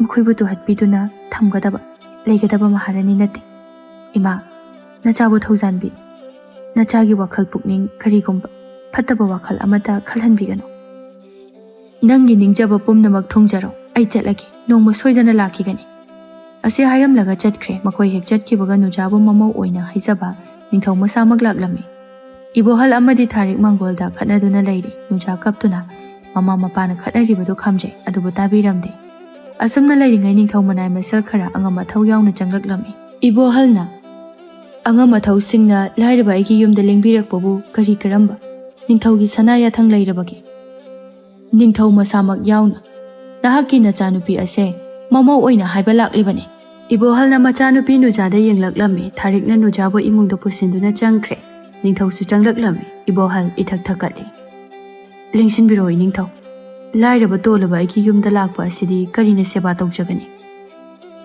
yare nahaka wari aduk sanaraga nangi nachanupi nuja ase aigi ichanupagi damakta haiba lakpani mapa oiba nangna yabiyodo ꯏꯅꯤꯡꯊꯧ ꯃꯁꯥꯃꯛ ꯂꯥꯛꯇꯨꯅ ꯑꯁꯨꯝꯅ ꯇꯣꯜꯂꯕ ꯑꯩꯒꯤ ꯏꯆꯥꯕꯨ ꯏꯃꯧ ꯑꯣꯏꯒꯦ ꯍꯥꯏꯕ ꯑꯁꯤꯗꯤ ꯇꯣꯜꯂꯕ ꯑꯩꯒꯤ ꯂꯥꯏꯕꯛ ꯑꯁꯦ ꯀꯌꯥꯗ ꯐꯈ꯭ꯔꯕꯅꯣ? ꯏꯆꯥꯅꯨꯄꯤ ꯑꯁꯤꯕꯨ ꯅꯤꯡꯊꯧꯒꯤ ꯏꯆꯥꯅꯕꯨ ꯄꯥꯝꯕꯤꯒꯗ꯭ꯔꯥ? ꯃꯗꯨꯒꯤ ꯋꯥꯗꯤ ꯇꯣꯛꯈꯣ꯫ ꯅꯤꯡꯊꯧ ꯏꯁꯥꯃꯛ ꯌꯥꯎꯅ ꯏꯃꯧ ꯍꯥꯏꯕ ꯂꯥꯛꯂꯤꯕꯁꯤꯅꯤ꯫ ꯏꯆꯥꯅꯨꯄꯤꯅ ꯌꯥꯅꯤꯡꯕ ꯌꯥꯅꯤꯡꯗꯕ ꯍꯥꯏꯕꯗꯨꯗꯤ ꯃꯥꯒꯤ ꯋꯥꯔꯣꯜ ꯑꯃꯨꯛꯇꯪꯗꯤ ꯇꯥꯅꯤꯡꯈ꯭ꯔꯦꯗ꯫ ꯏꯕꯣꯍꯜꯅ ꯏꯃꯨꯡꯂꯣꯝꯗ ꯑꯣꯟꯁꯤꯟꯗꯨꯅ ꯍꯥꯏꯔꯛꯏ, ꯊꯥꯔꯤꯛ, ꯅꯆꯥꯅꯨꯄꯤꯗꯨ ꯊꯣꯔꯛꯑꯣ ꯍꯥꯏꯌꯨ꯫ ꯅꯨꯖꯥ ꯇꯞꯅ ꯊꯣꯔꯛꯂꯝꯃꯤ꯫ ꯅꯤꯡꯊꯧ ꯑꯁꯤꯅ ꯅꯨꯖꯥꯗ ꯋꯥꯐꯝ ꯄꯨꯝꯕ ꯍꯥꯏꯔꯝꯃꯤ꯫ ꯅꯨꯖꯥꯒꯤ ꯊꯃꯣꯏꯗ ꯑꯁꯨꯛꯀꯤ ꯃꯇꯤꯛ ꯍꯔꯥꯎꯖꯔꯝꯃꯤ꯫ ꯅꯤꯡꯖꯕꯅꯤ ꯃꯍꯥꯛꯅ ꯅꯨꯡꯁꯤꯖꯕꯗꯤ ꯀꯨꯏꯔꯕꯅꯤ꯫ ꯑꯗꯨꯕꯨ ꯇꯞꯅ ꯃꯄꯥꯕꯨ ꯀꯤꯕꯅ ꯍꯥꯏꯔꯛꯂꯝꯃꯤ ꯀꯤꯅ ꯀꯤꯅ, ꯏꯅꯤꯡꯊꯧ, ꯅꯆꯥꯒꯤꯗꯤ ꯀꯔꯤꯁꯨ ꯍꯥꯏꯅꯤꯡꯉꯥꯏ ꯂꯩꯇꯦ꯫ ꯑꯩꯕꯨ ꯄꯣꯛꯄ ꯄꯟꯊꯧ ꯄꯂꯦꯝ ꯑꯅꯤꯒꯤ ꯌꯥꯊꯪꯇꯕꯨ ꯃꯆꯥ ꯑꯣꯏꯕ ꯑꯩꯍꯥꯛꯅ ꯏꯟꯖꯒꯦ꯫ ꯑꯁꯤ ꯍꯥꯏꯔꯝꯂꯒ ꯏꯃꯨꯡ ꯆꯪꯈꯤ꯫ ꯏꯕꯣꯍꯜꯅ ꯍꯔꯥꯎꯅ, ꯌꯥꯔꯦ, ꯏꯆꯥꯕꯨ ꯂꯨꯍꯣꯡꯕ ꯍꯥꯏꯕ ꯑꯁꯦ ꯃꯄꯥ ꯑꯃ ꯑꯣꯏꯅ ꯑꯩꯅ ꯌꯥꯔꯤ꯫ ꯑꯗꯨꯕꯨ ꯏꯅꯤꯡꯊꯧ ꯍꯣꯏꯒ ꯑꯩꯈꯣꯏꯒ ꯌꯦꯡꯅꯕ ꯃꯇꯝꯗ ꯏꯇꯤꯛ ꯏꯄꯥꯗꯤ ꯆꯥꯖꯗꯦ꯫ ꯃꯗꯨꯒꯤꯗꯃꯛꯇꯗꯤ ꯅꯪꯅ ꯊꯣꯏꯅ ꯈꯟꯒꯅꯨ꯫ ꯍꯧꯖꯤꯛꯇꯤ ꯑꯩꯈꯣꯏ ꯑꯃꯨꯛ ꯆꯠꯂꯒꯦ꯫ ꯊꯥꯔꯤꯛꯅ ꯆꯥ ꯂꯣꯟꯗꯨꯅ ꯄꯨꯊꯣꯔꯛꯂꯝꯃꯤ꯫ ꯑꯗꯨꯕꯨ ꯏꯁꯤꯡ ꯑꯣꯏꯅ ꯊꯛꯀꯦ ꯍꯥꯏꯗꯨꯅ ꯏꯁꯤꯡ ꯑꯣꯏꯅ ꯊꯛꯏ꯫ ꯄꯨꯔꯛꯂꯤꯕ ꯍꯩꯔꯥ ꯐꯤꯔꯣꯜꯅꯆꯤꯡꯕꯁꯤꯡ ꯑꯗꯨ ꯂꯣꯏꯅ ꯄꯤꯔꯝꯂꯒ ꯀꯣꯅꯨꯡꯗ ꯍꯜꯂꯛꯂꯝꯃꯤ꯫ ꯅꯤꯡꯊꯧ ꯃꯅꯥꯏ ꯃꯁꯜ ꯑꯉꯝ ꯑꯊꯧꯁꯤꯡ ꯆꯠꯈ꯭ꯔꯕ ꯃꯇꯨꯡꯗ ꯏꯕꯣꯍꯜ ꯇꯨꯃꯤꯟ ꯐꯝꯗꯨꯅ ꯂꯩꯔꯝꯃꯤ꯫ ꯃꯍꯥꯛ ꯃꯊꯥ ꯁꯥꯕ ꯅꯠꯇꯦ, ꯃꯆꯥꯅꯨꯄꯤꯗ ꯁꯥꯎꯅꯤꯡꯕꯁꯨ ꯅꯠꯇꯦ꯫ ꯇꯨꯃꯤꯟꯅ ꯂꯨꯞꯊꯗꯨꯅ ꯂꯩꯔꯤꯕ ꯑꯁꯤ ꯏꯕꯣꯍꯜ ꯊꯋꯥꯏ ꯅꯨꯡꯉꯥꯏꯇꯅ ꯀꯞꯂꯤꯕꯅꯤ꯫ ꯃꯔꯝꯗꯤ ꯍꯦꯛ ꯄꯣꯛꯂꯛꯄꯗꯒꯤ ꯃꯄꯥ ꯑꯃ ꯑꯣꯏꯅ ꯃꯆꯥꯗ ꯄꯤꯕ ꯃꯤꯅꯨꯡꯁꯤ ꯑꯗꯨ ꯄꯤꯗ꯭ꯔꯤ꯫ ꯅꯨꯖꯥ ꯃꯄꯥꯒꯤ ꯃꯤꯅꯨꯡꯁꯤ ꯐꯪꯗ꯭ꯔꯤꯕ ꯃꯆꯥ ꯑꯃꯅꯤ ꯑꯃꯗꯤ ꯃꯃꯥꯒꯤ ꯅꯨꯡꯁꯤꯕꯁꯨ ꯐꯪꯗ꯭ꯔꯤꯕꯅꯤ꯫ ꯉꯁꯤꯒꯤ ꯅꯨꯃꯤꯠ ꯑꯁꯤꯗꯗꯤ ꯏꯕꯣꯍꯜ ꯃꯄꯤ ꯏꯔꯥ ꯆꯦꯜꯂꯛꯂꯝꯃꯤ꯫ ꯃꯍꯥꯛꯅ ꯅꯣꯡꯃꯇ ꯐꯖꯕ ꯋꯥꯍꯩꯅ ꯃꯆꯥꯕꯨ ꯉꯥꯡꯕꯤꯈꯤꯗ꯭ꯔꯕ, ꯑꯊꯤꯕ ꯈꯣꯟꯐꯝꯗꯇ ꯆꯩꯗꯨꯅ ꯂꯥꯛꯈ꯭ꯔꯕ ꯃꯆꯥꯅꯨꯄꯤ ꯅꯨꯖꯥꯕꯨ ꯅꯨꯡꯁꯤꯕ ꯐꯥꯎꯔꯛꯂꯝꯃꯤ꯫ ꯑꯣ ꯃꯃꯥ, ꯅꯪ ꯑꯩꯒꯤ ꯑꯍꯥꯟꯕ ꯐꯪꯖꯕ ꯏꯃꯤꯠꯇ ꯏꯆꯥ ꯎꯒꯗꯧꯔꯦ ꯍꯥꯏꯗꯨꯅ ꯍꯔꯥꯎꯅ ꯑꯁꯥ ꯀꯌా ꯑꯃ, ꯃꯪꯂꯥꯟ ꯀꯌా ꯑꯃ ꯁꯥꯒꯠꯆꯈꯤꯕ ꯅꯆꯥꯅꯨꯄꯤ ꯑꯁꯤꯅ ꯇꯥꯏꯕꯪ ꯐꯥꯎꯔꯛꯄ ꯅꯨꯃꯤꯠ ꯑꯁꯤꯗ ꯅꯪꯒꯤ ꯑꯔꯣꯏꯕ ꯑꯣꯏꯈꯤꯕ꯫ ꯅꯪꯕꯨ ꯅꯨꯡꯁꯤꯕ ꯍꯦꯟꯃꯟꯈꯤꯕꯅ ꯅꯆꯥꯅꯨꯄꯤ ꯑꯁꯤꯅ ꯅꯪꯕꯨ ꯍꯥꯠꯄꯅꯤ꯫ ꯐꯪꯂꯕ ꯋꯥꯈꯜ ꯑꯁꯤꯅ ꯈꯜꯂꯨꯗꯨꯅ ꯇꯊꯤ ꯇꯊꯤ ꯇꯧꯕꯤꯕ ꯃꯄꯥ ꯑꯃ ꯑꯣꯏꯅ ꯏꯆꯥꯗ ꯅꯨꯡꯁꯤꯕ ꯋꯥꯍꯩꯅ ꯅꯣꯡꯃꯇ ꯀꯧꯕꯤꯈꯤꯗ꯭ꯔꯕ ꯃꯄꯥ ꯑꯩꯒꯤ ꯃꯤꯅꯨꯡꯁꯤ ꯐꯪꯖꯗ꯭ꯔꯕ ꯏꯆꯥ ꯑꯁꯦ ꯉꯁꯤꯗꯤ ꯂꯩꯁꯥ ꯃꯄꯨꯡ ꯐꯥꯔꯤ꯫ ꯄꯣꯛꯄꯗꯒꯤ ꯍꯦꯛ ꯒ꯭ꯌꯥꯟ ꯇꯥꯔꯛꯄꯗ ꯅꯨꯡꯉꯥꯏꯕ, ꯍꯔꯥꯎꯕ, ꯅꯣꯛꯄ ꯐꯪꯖꯗ꯭ꯔꯕ ꯏꯆꯥꯁꯦ ꯉꯁꯤꯗꯤ ꯂꯩꯕꯥꯛ ꯑꯁꯤꯒꯤ ꯅꯤꯡꯊꯧ ꯃꯁꯥꯃꯛ ꯂꯥꯛꯇꯨꯅ ꯃꯃꯧ ꯑꯣꯏꯖꯔꯒꯦ ꯍꯥꯏꯅ ꯍꯥꯏꯔꯔꯤꯅꯤ ꯃꯃꯥ꯫ ꯊꯥꯔꯤꯛꯁꯨ ꯊꯣꯡꯖꯤꯟ ꯃꯔꯨꯝꯗꯒꯤ ꯇꯥꯗꯨꯅ ꯂꯩꯔꯝꯃꯤ꯫ ꯃꯍꯥꯛꯁꯨ ꯀꯞꯂꯛꯂꯝꯃꯤ꯫ ꯅꯨꯖꯥꯁꯨ ꯃꯥꯒꯤ ꯐꯃꯨꯡꯗ ꯀꯞꯇꯨꯅ ꯂꯩ꯫ ꯂꯣꯏꯅ ꯇꯥꯔꯦ ꯍꯥꯏꯔꯤꯕꯗꯨ ꯊꯥꯔꯤꯛ ꯊꯣꯛꯂꯛꯇꯨꯅ, ꯃꯈꯣꯏ ꯃꯄꯥ, ꯁꯦ ꯑꯗꯨꯝꯅ ꯀꯞꯀꯅꯨ꯫ ꯏꯆꯥꯒꯤ ꯅꯨꯡꯉꯥꯏꯔꯕ ꯄꯥꯎꯁꯦ ꯇꯥꯔꯒ ꯀꯩꯒꯤ ꯀꯞꯄꯤꯅꯣ? ꯑꯩꯁꯨ ꯑꯄꯪꯕꯤ ꯑꯣꯏꯔꯨꯔꯦ꯫ ꯏꯆꯦꯅ ꯅꯧꯅ ꯍꯨꯟꯗꯣꯛꯂꯝꯂꯕ ꯏ ꯃꯇꯨꯡꯗꯒꯤ ꯆꯥꯎꯅꯅꯕ ꯌꯣꯛꯂꯛꯈꯤꯕꯅꯤ ꯑꯩꯅ ꯋꯥꯅ꯫ ꯏꯆꯥꯅꯤ, ꯅꯨꯡꯁꯤꯔꯤꯕꯅꯤ ꯑꯩꯁꯨ꯫ ꯅꯪꯕꯨ ꯀꯤꯕꯗꯒꯤ ꯑꯁꯨꯛ ꯅꯨꯡꯁꯤꯖꯔꯕ ꯏꯆꯥꯁꯦ ꯇꯥꯊꯤ ꯇꯥꯑꯣꯏꯅ ꯇꯧꯕꯤꯕꯅꯤ꯫ ꯏꯆꯥꯁꯤꯒꯤ ꯃꯐꯝꯗ ꯑꯩꯅꯁꯨ ꯌꯥꯝꯅ ꯂꯥꯟꯈ꯭ꯔꯦ꯫ ꯅꯣꯡꯃꯇ ꯃꯃꯥ ꯑꯩꯉꯣꯟꯗ ꯍꯪꯒꯠꯅ ꯌꯦꯡꯕ ꯉꯝꯖꯕ ꯏꯆꯥ ꯅꯠꯇꯦ꯫ ꯃꯄꯨꯡ ꯐꯥꯅ ꯉꯁꯤ ꯐꯥꯎꯕꯗ ꯏꯃꯥ ꯍꯥꯏꯅ ꯀꯧꯔꯗ꯭ꯔꯤ꯫ ꯃꯃꯥ ꯑꯃ ꯑꯣꯏꯅ ꯏꯆꯥꯅ ꯀꯦꯖꯕ, ꯅꯥꯎꯊꯤ ꯁꯥꯖꯕ ꯄꯨꯝꯅꯃꯛ ꯑꯗꯣ ꯐꯪꯍꯟꯈꯤꯗ꯭ꯔꯕꯅꯤ꯫ ꯃꯃꯥꯇꯣꯟ, ꯌꯥꯔꯦ ꯇꯣꯛ꯫ ꯑꯩꯒꯤ ꯏꯆꯥ ꯅꯨꯖꯥ ꯀꯧꯊꯣꯔꯛꯎ꯫ ꯏꯄꯥꯒꯤ ꯊꯣꯏꯕꯤ, ꯅꯨꯖꯥ, ꯂꯥꯎ, ꯏꯄꯥꯒꯤ ꯅꯥꯛꯇ ꯂꯥꯎ꯫ ꯏꯃꯥꯒꯤ ꯅꯨꯖꯥ, ꯃꯄꯥꯅ ꯊꯣꯔꯛꯑꯣ꯫ ꯅꯨꯖꯥ ꯀꯞꯇꯨꯅ ꯂꯩꯔꯝꯃꯤ꯫ ꯃꯄꯤꯗꯨ ꯇꯩꯊꯣꯛꯇꯨꯅ ꯊꯣꯔꯛꯂꯝꯃꯤ꯫ ꯏꯄꯥꯒꯤ ꯊꯣꯏꯕꯤ, ꯅꯪ ꯏꯄꯥꯕꯨ ꯉꯥꯛꯄꯤꯌꯨ꯫ ꯏꯄꯥꯅ ꯏꯆꯥꯒꯤ ꯃꯐꯝꯗ ꯌꯥꯝꯅ ꯂꯥꯟꯈ꯭ꯔꯦ꯫ ꯕꯕꯥ, ꯑꯗꯨꯝꯅ ꯍꯥꯏꯕꯤꯒꯅꯨ꯫ ꯅꯆꯥꯕꯨ ꯐꯅꯅꯕ ꯆꯩꯕ ꯉꯥꯡꯕꯗ ꯀꯩꯒꯤ ꯅꯆꯥꯅ ꯕꯕꯥꯗ ꯁꯥꯎꯗꯣꯏꯅꯣ? ꯑꯗꯨꯝꯅ ꯂꯥꯟꯈ꯭ꯔꯦ ꯍꯥꯏꯕ ꯋꯥꯍꯩ ꯑꯁꯦ ꯍꯥꯏꯕꯤꯒꯅꯨ꯫ ꯑꯁꯨꯛ ꯀꯨꯏꯕꯁꯦ ꯃꯄꯥ ꯑꯃ ꯑꯣꯏꯅ ꯏꯆꯥꯒꯤꯗꯃꯛ ꯐꯤꯖꯣꯜ ꯑꯃꯠꯇ ꯐꯥꯎꯕ ꯊꯣꯟꯈꯤꯗ꯭ꯔꯤ꯫ ꯍꯔꯥꯎ ꯀꯨꯝꯍꯩ ꯑꯃ ꯂꯥꯛꯄ ꯃꯇꯝꯗ ꯏꯆꯥꯒꯤ ꯀꯔꯤꯁꯨ ꯇꯧꯈꯤꯗ꯭ꯔꯤ꯫ ꯕꯕꯥ, ꯅꯨꯖꯥ, ꯅꯪ ꯏꯃꯥꯕꯨꯁꯨ ꯑꯃꯨꯛꯇ ꯉꯥꯛꯄꯤꯌꯨ꯫ ꯏꯃꯥ, ꯑꯗꯨꯝꯅ ꯅꯆꯥꯗ ꯍꯥꯏꯕꯤꯒꯅꯨ꯫ ꯑꯩꯁꯦ ꯅꯈꯣꯏꯒꯤ ꯅꯆꯥꯅꯤ꯫ ꯅꯆꯥꯅ ꯃꯇꯝ ꯀꯨꯏꯅꯗꯒꯤ ꯋꯥꯅ ꯉꯥꯏꯖꯔꯛꯄ ꯅꯨꯃꯤꯠꯇꯣ ꯃꯤꯀꯨꯞ ꯑꯁꯤꯅꯤ꯫ ꯏꯃꯥ ꯕꯕꯥꯒꯤ ꯃꯤꯅꯨꯡꯁꯤ ꯃꯁꯤ ꯈꯛꯇꯅꯤ ꯅꯆꯥꯅ ꯋꯥꯅ ꯉꯥꯏꯖꯔꯛꯄ꯫ ꯄꯦꯜꯂꯦ, ꯅꯆꯥ ꯄꯦꯜꯂꯦ꯫ ꯉꯁꯤꯒꯤ ꯇꯥꯡꯂꯕ ꯃꯤꯀꯨꯞ ꯑꯁꯦ ꯅꯆꯥꯅ ꯋꯥꯅ ꯉꯥꯏꯖꯔꯛꯄꯅꯤ꯫ ꯏꯃꯥ, ꯅꯆꯥ ꯁꯤꯔꯕꯁꯨ ꯌꯥꯔꯤ꯫ ꯏꯃꯥ ꯕꯕꯥꯒꯤ ꯃꯤꯅꯨꯡꯁꯤ ꯐꯪꯗꯕꯗ ꯀꯅꯥꯕꯨꯁꯨ ꯑꯀꯤꯕ ꯐꯥꯎꯗ꯭ꯔꯤ꯫ ꯅꯆꯥ ꯄꯣꯛꯄꯒꯤ ꯃꯍꯩ ꯌꯥꯜꯂꯤ, ꯁꯤꯔꯕꯁꯨ ꯌꯥꯔꯤ꯫ ꯑꯁꯤ ꯍꯥꯏꯗꯨꯅ ꯍꯦꯛ ꯍꯦꯛ ꯀꯞꯂꯛꯂꯝꯃꯤ꯫ ꯃꯇꯝ ꯀꯨꯏꯅꯗꯒꯤ ꯑꯋꯥꯕ, ꯄꯦꯟꯗꯕ, ꯅꯨꯡꯉꯥꯏꯇꯕ ꯀꯌా ꯑꯃ ꯈꯥꯡꯗꯨꯅ ꯂꯥꯛꯈꯤꯕ ꯑꯗꯨ ꯃꯤꯀꯨꯞ ꯑꯁꯤꯗ ꯂꯣꯏꯅ ꯐꯈ꯭ꯔꯦ ꯅꯨꯖꯥ꯫ ꯅꯨꯃꯤꯠ ꯑꯁꯤꯗꯒꯤ ꯅꯨꯖꯥꯕꯨ ꯂꯨꯅ ꯆꯥꯅ ꯇꯧꯕꯤꯔꯝꯃꯤ꯫ ꯑꯉꯥꯡ ꯑꯣꯏꯔꯤꯉꯩꯗ ꯀꯦꯅ ꯃꯧꯅ ꯂꯩꯖꯕ ꯐꯪꯂꯛꯇ꯭ꯔꯕ ꯅꯨꯖꯥ ꯍꯧꯖꯤꯛꯇꯗ ꯃꯃꯥ ꯃꯄꯥ ꯑꯅꯤꯗ ꯀꯦꯖꯔꯝꯃꯤ꯫ ꯏꯕꯣꯍꯜꯅ ꯑꯗꯨꯛꯀꯤ ꯃꯇꯤꯛ ꯂꯨꯅ ꯆꯥꯟꯅ ꯅꯨꯡꯁꯤꯅ ꯇꯧꯕꯤꯔꯝꯃꯤ꯫ ꯃꯇꯝ ꯈꯔꯒꯤ ꯃꯇꯨꯡꯗꯅꯤ ꯊꯧꯕ ꯑꯃꯗꯤ ꯅꯨꯖꯥ ꯃꯈꯣꯏ ꯑꯅꯤ ꯂꯨꯍꯣꯡꯂꯝꯃꯤ꯫ ꯂꯩꯕꯥꯛ ꯄꯨꯡꯖꯥꯎ ꯊꯤꯟꯅ ꯑꯇꯣꯞ ꯑꯇꯣꯞꯄ ꯂꯩꯕꯥꯛꯀꯤ ꯅꯤꯡꯊꯧ ꯀꯌꯥ, ꯃꯍꯥꯔꯥꯅꯤ ꯀꯌꯥꯁꯨ ꯂꯥꯛꯂꯝꯃꯤ꯫ ꯊꯧꯕ ꯃꯃꯥ ꯄꯤꯁꯛꯀꯤ ꯃꯣꯡꯐꯝꯗ ꯅꯨꯖꯥꯕꯨ ꯄꯨꯗꯨꯅ ꯂꯥꯛꯏ꯫ ꯑꯗꯨꯒ ꯑꯁꯨꯝꯅ ꯀꯞꯇꯨꯅ ꯍꯥꯏꯔꯛꯏ, "ꯏꯃꯥ, ꯅꯆꯥ ꯂꯥꯛꯏ꯫ ꯏꯃꯥꯅ ꯄꯥꯝꯖꯕ ꯅꯃꯧ ꯅꯨꯄꯤꯒ ꯑꯩꯒꯒꯤ ꯂꯨꯍꯣꯡꯕ ꯅꯨꯃꯤꯠꯁꯦ ꯏꯃꯥꯅ ꯍꯛꯅ ꯅꯆꯥ ꯑꯩꯉꯣꯟꯗ ꯕꯣꯔ ꯄꯤꯕꯤꯔꯔꯣꯏꯗ꯭ꯔꯥ? ꯏꯃꯥ, ꯉꯁꯤꯒꯤ ꯅꯨꯃꯤꯠ ꯑꯁꯤꯗ ꯅꯍꯥꯛ ꯂꯩꯔꯝꯂꯕꯗꯤ ꯅꯆꯥꯒꯤ ꯑꯄꯦꯟꯕ ꯍꯥꯏꯕꯗꯨ ꯑꯣꯏꯔꯝꯒꯅꯤ꯫ ꯏꯃꯥ, ꯑꯩ ꯂꯥꯛꯑꯦ." ꯅꯨꯖꯥꯁꯨ ꯊꯧꯕꯅ ꯑꯁꯨꯝꯅ ꯀꯞꯂꯛꯄꯗꯨꯗ ꯃꯍꯥꯛꯁꯨ ꯃꯃꯥ ꯃꯄꯥ ꯀꯥꯏꯅꯔꯒ ꯂꯥꯛꯂꯤꯕꯅꯤ꯫ ꯑꯗꯨꯅ ꯃꯃꯥ ꯃꯄꯥꯒꯤ ꯃꯤꯅꯨꯡꯁꯤ ꯐꯪꯕ ꯀꯨꯏꯗ꯭ꯔꯤꯕꯅꯤ꯫ "ꯏꯃꯥ, ꯑꯩꯁꯨ ꯏꯃꯥ ꯍꯥꯏꯅ ꯀꯧꯒꯦꯀꯣ ꯏꯃꯥ." "ꯅꯨꯖꯥ, ꯏꯃꯥꯁꯦ ꯑꯩꯕꯨ ꯊꯥꯗꯣꯛꯇꯨꯅ ꯆꯠꯈꯤꯕ ꯀꯨꯏꯔꯦ꯫ ꯑꯩ ꯏꯃꯥꯒꯤ ꯃꯁꯛ ꯎꯔꯛꯇꯕ ꯀꯨꯏꯔꯦ꯫ ꯏꯃꯥꯁꯦ ꯃꯐꯝꯁꯤꯗ ꯑꯗꯨꯃꯛ ꯇꯨꯝꯗꯨꯅ ꯂꯩꯈ꯭ꯔꯦ꯫ ꯃꯁꯛꯁꯨ ꯎꯕ ꯐꯪꯈꯤꯗ꯭ꯔꯦ꯫ ꯃꯆꯥ ꯍꯥꯏꯅ ꯀꯧꯕꯁꯨ ꯑꯗꯨꯃꯛ ꯇꯥꯈꯤꯗ꯭ꯔꯦ꯫ ꯅꯍꯥꯛ ꯑꯁꯦ ꯏꯃꯥꯅ ꯄꯥꯝꯖꯕ ꯃꯃꯧꯅꯤ꯫ ꯅꯪ ꯑꯝꯇ ꯀꯧ꯫ ꯅꯪꯅ ꯀꯧꯔꯗꯤ ꯏꯃꯥꯅ ꯁꯣꯏꯗꯅ ꯈꯨꯝꯃꯛꯀꯅꯤ꯫ ꯁꯦ ꯅꯨꯖꯥ, ꯏꯃꯥꯕꯨ ꯀꯧ." "ꯑꯁꯨꯝꯅ ꯀꯞꯇꯨꯅ ꯂꯩꯒꯅꯨ꯫ ꯇꯁꯦꯡꯅ ꯑꯩ ꯌꯦꯡꯕ ꯉꯝꯗꯦ꯫ ꯏꯃꯥꯁꯦ ꯋꯥꯔꯦ ꯍꯥꯏꯗꯨꯅ ꯄꯣꯊꯥꯈ꯭ꯔꯕꯅꯤ꯫ ꯍꯧꯗꯣꯛꯂꯒꯨꯝꯁꯤ꯫ ꯂꯥꯛꯑꯣ ꯆꯠꯂꯁꯤ꯫ ꯂꯥꯛꯑꯣ, ꯌꯨꯝꯗ ꯆꯠꯁꯤ ꯂꯥꯛꯑꯣ."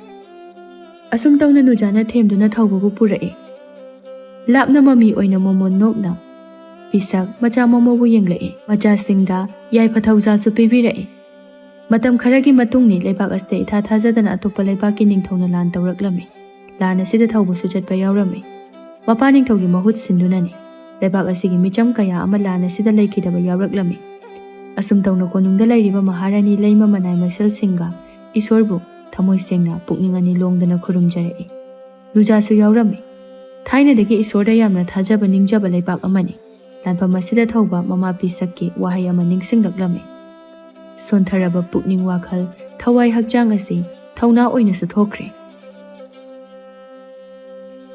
"ꯏꯃꯥꯒꯤ ꯊꯧꯕ, ꯊꯧꯅꯥ ꯍꯟꯒꯅꯨ꯫ ꯌꯦꯛꯅꯕꯒꯤ ꯃꯥꯡꯗ ꯂꯦꯞꯂꯕꯗꯤ ꯌꯦꯛꯅꯕꯕꯨ ꯇꯨꯝꯅ ꯃꯥꯏꯊꯤꯕ ꯄꯤꯒꯗꯕꯅꯤ꯫ ꯑꯆꯨꯝꯕꯅ ꯊꯕꯛ ꯈꯨꯗꯤꯡ ꯃꯥꯏ ꯄꯥꯛꯀꯅꯤ꯫ ꯏꯆꯥꯅ ꯋꯥꯔꯕ ꯃꯇꯝꯗ, ꯀꯅꯥ ꯂꯩꯇ꯭ꯔꯦ ꯈꯜꯂꯛꯄ ꯃꯇꯝꯗ ꯁꯣꯜꯂꯕ ꯅꯃꯥ ꯑꯩꯍꯥꯛꯅ ꯏꯆꯥꯒꯤꯗꯃꯛ ꯂꯦꯞꯄꯤ꯫ ꯏꯆꯥꯒꯤ ꯇꯨꯡꯗ ꯏꯃꯥ ꯂꯩꯔꯤ ꯍꯥꯏꯕꯁꯦ ꯀꯥꯎꯒꯅꯨꯀꯣ꯫ ꯏꯃꯥ."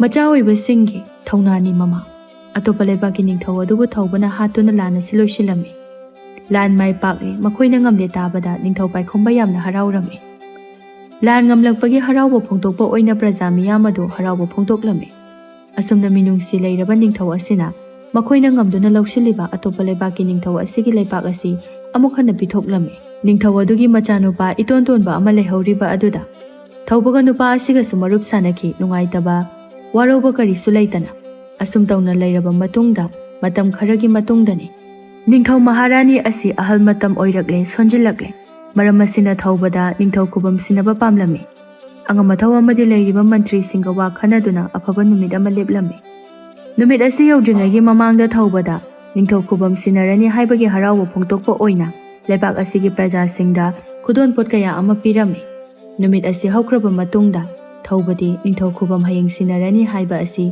ꯂꯥꯏꯔꯦꯝꯕꯤ ꯑꯍꯨꯝꯅ ꯈꯪꯂꯝꯃꯤ꯫ ꯃꯔꯝ ꯑꯁꯤꯅ ꯑꯃꯨꯛ ꯍꯟꯅ ꯂꯥꯏꯔꯦꯝꯕꯤ ꯑꯁꯤ ꯀꯣꯅꯨꯡꯗ ꯂꯥꯛꯂꯝꯃꯤ꯫ ꯑꯉꯛꯄꯅꯤ ꯂꯥꯏꯔꯦꯝꯕꯤ ꯃꯈꯣꯏ ꯑꯍꯨꯝꯒꯤ ꯋꯥꯈꯜꯁꯦ꯫ ꯅꯤꯡꯊꯧ ꯃꯍꯥꯔꯥꯅꯤꯗ ꯃꯈꯣꯏꯅ ꯌꯦꯡꯂꯤꯕ ꯆꯥꯡꯌꯦꯡ ꯑꯁꯤ ꯀꯔꯝꯕ ꯆꯥꯡꯌꯦꯡꯅꯣ? ꯂꯩꯁꯥꯕꯤ ꯃꯁꯛ ꯃꯇꯧ ꯐꯖꯕꯤ ꯍꯦꯛ ꯎꯕ ꯃꯇꯝꯗ ꯌꯥꯝꯅ ꯅꯨꯡꯁꯤꯕ, ꯃꯤꯠꯐꯝ ꯍꯣꯡꯕ ꯉꯝꯂꯣꯏꯗꯕ ꯃꯁꯛꯅꯤ꯫ ꯃꯍꯥꯛ ꯂꯥꯛꯄ ꯃꯇꯝꯗ ꯂꯩꯔꯝꯂꯤꯕ ꯃꯌꯥꯝ ꯑꯗꯨ ꯂꯣꯏꯅ ꯌꯦꯡꯅꯔꯛꯂꯝꯃꯤ꯫ ꯑꯁꯨꯝ ꯇꯧꯅ ꯅꯤꯡꯊꯧ ꯃꯍꯥꯔꯥꯅꯤꯒꯤ ꯃꯅꯥꯛꯇ ꯆꯪꯂꯛꯂꯝꯃꯤ꯫ ꯃꯍꯥꯔꯥꯅꯤ ꯂꯩꯃ ꯅꯨꯄꯤ ꯃꯆꯥ ꯑꯁꯤꯒꯤ ꯃꯁꯛ ꯎꯕꯗ ꯄꯨꯡꯁꯨꯝ ꯁꯨꯝꯍꯠꯈ꯭ꯔꯦ꯫ ꯅꯤꯡꯊꯧ ꯑꯁꯤꯁꯨ ꯅꯨꯄꯤ ꯃꯆꯥ ꯑꯁꯤꯗ ꯃꯨꯟꯅ ꯌꯦꯡꯂꯛꯂꯝꯃꯤ꯫ ꯃꯣꯃꯣꯟ ꯅꯣꯛꯇꯨꯅ ꯍꯥꯏꯔꯛꯏ,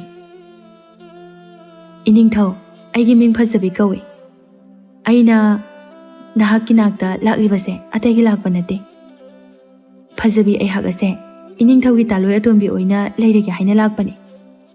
ꯋꯥꯍꯩ ꯑꯁꯤꯕꯨ ꯇꯥꯕ ꯃꯇꯝꯗ ꯅꯤꯡꯊꯧ ꯑꯃꯗꯤ ꯃꯍꯥꯔꯥꯅꯤ ꯂꯩꯔꯤꯕ ꯑꯉꯝ ꯑꯊꯧꯁꯤꯡ ꯂꯣꯏꯅ ꯉꯛꯅꯔꯦ꯫ ꯑꯗꯨꯕꯨ ꯐꯖꯕꯤꯅ ꯅꯤꯡꯊꯧ ꯑꯁꯤꯗ ꯃꯥꯒꯤ ꯐꯖꯕ ꯑꯁꯤ ꯎꯔꯒ ꯉꯥꯎꯗꯨꯅ ꯃꯥꯒꯤ ꯅꯨꯄꯤ ꯂꯩꯃ ꯑꯁꯤꯕꯨ ꯅꯨꯡꯁꯤꯗꯅꯕ ꯁꯤꯜꯂꯤ꯫ ꯅꯤꯡꯊꯧꯅ ꯃꯍꯥꯛꯀꯤ ꯅꯨꯄꯤ ꯑꯁꯤ ꯀꯌꯥꯃꯨꯛ ꯌꯥꯝꯅ ꯅꯨꯡꯁꯤꯒꯦ ꯊꯃꯣꯏ ꯁꯦꯡꯕ꯭ꯔꯥ ꯁꯦꯡꯗꯕ꯭ꯔꯥ ꯍꯥꯏꯕ ꯌꯦꯡꯊꯣꯛꯄꯅꯤ꯫ ꯑꯃꯗꯤ ꯂꯩꯃ ꯑꯁꯤ ꯑꯁꯨꯝꯅ ꯃꯄꯨꯔꯣꯏꯕꯗ ꯅꯨꯄꯤ ꯃꯁꯛ ꯃꯇꯧ ꯐꯖꯕꯤ ꯑꯃ ꯂꯥꯛꯇꯨꯅ ꯑꯁꯨꯝꯅ ꯍꯥꯏꯕ ꯃꯇꯝꯗ ꯂꯩꯃꯅ ꯀꯔꯝꯕ ꯋꯥꯍꯩ ꯍꯥꯏꯔꯛꯀꯦ ꯍꯥꯏꯕ ꯌꯦꯡꯂꯤꯕꯅꯤ꯫ ꯑꯗꯨꯕꯨ ꯃꯍꯥꯛꯅ ꯈꯜꯂꯤꯕ ꯑꯁꯤꯒ ꯇꯥꯏꯑꯣꯟꯅꯔꯛꯂꯝꯃꯤ꯫ "ꯏꯆꯥꯒꯨꯝꯂꯕꯤ, ꯅꯪꯒꯤ ꯋꯥꯍꯩ ꯑꯗꯣ ꯑꯩꯉꯣꯟꯗ ꯍꯥꯏꯒꯅꯨ꯫ ꯑꯩꯍꯥꯛ ꯂꯩꯕꯥꯛ ꯑꯃꯒꯤ ꯅꯤꯡꯊꯧꯅꯤ꯫ icha imau lei masigi su mathakta aigi yumburembi amadi leipak asigi maharani oiriba aigi nupi leima lei aduna atopa leibak ki ningthauda adu hai nungsi chanana leiriba aigi konung ase mahi langba pamde ibemabu hek asumna tawni haibadi natte fajabi leimada amuk yenglai leimana kari hairakpa haina aduba angakpani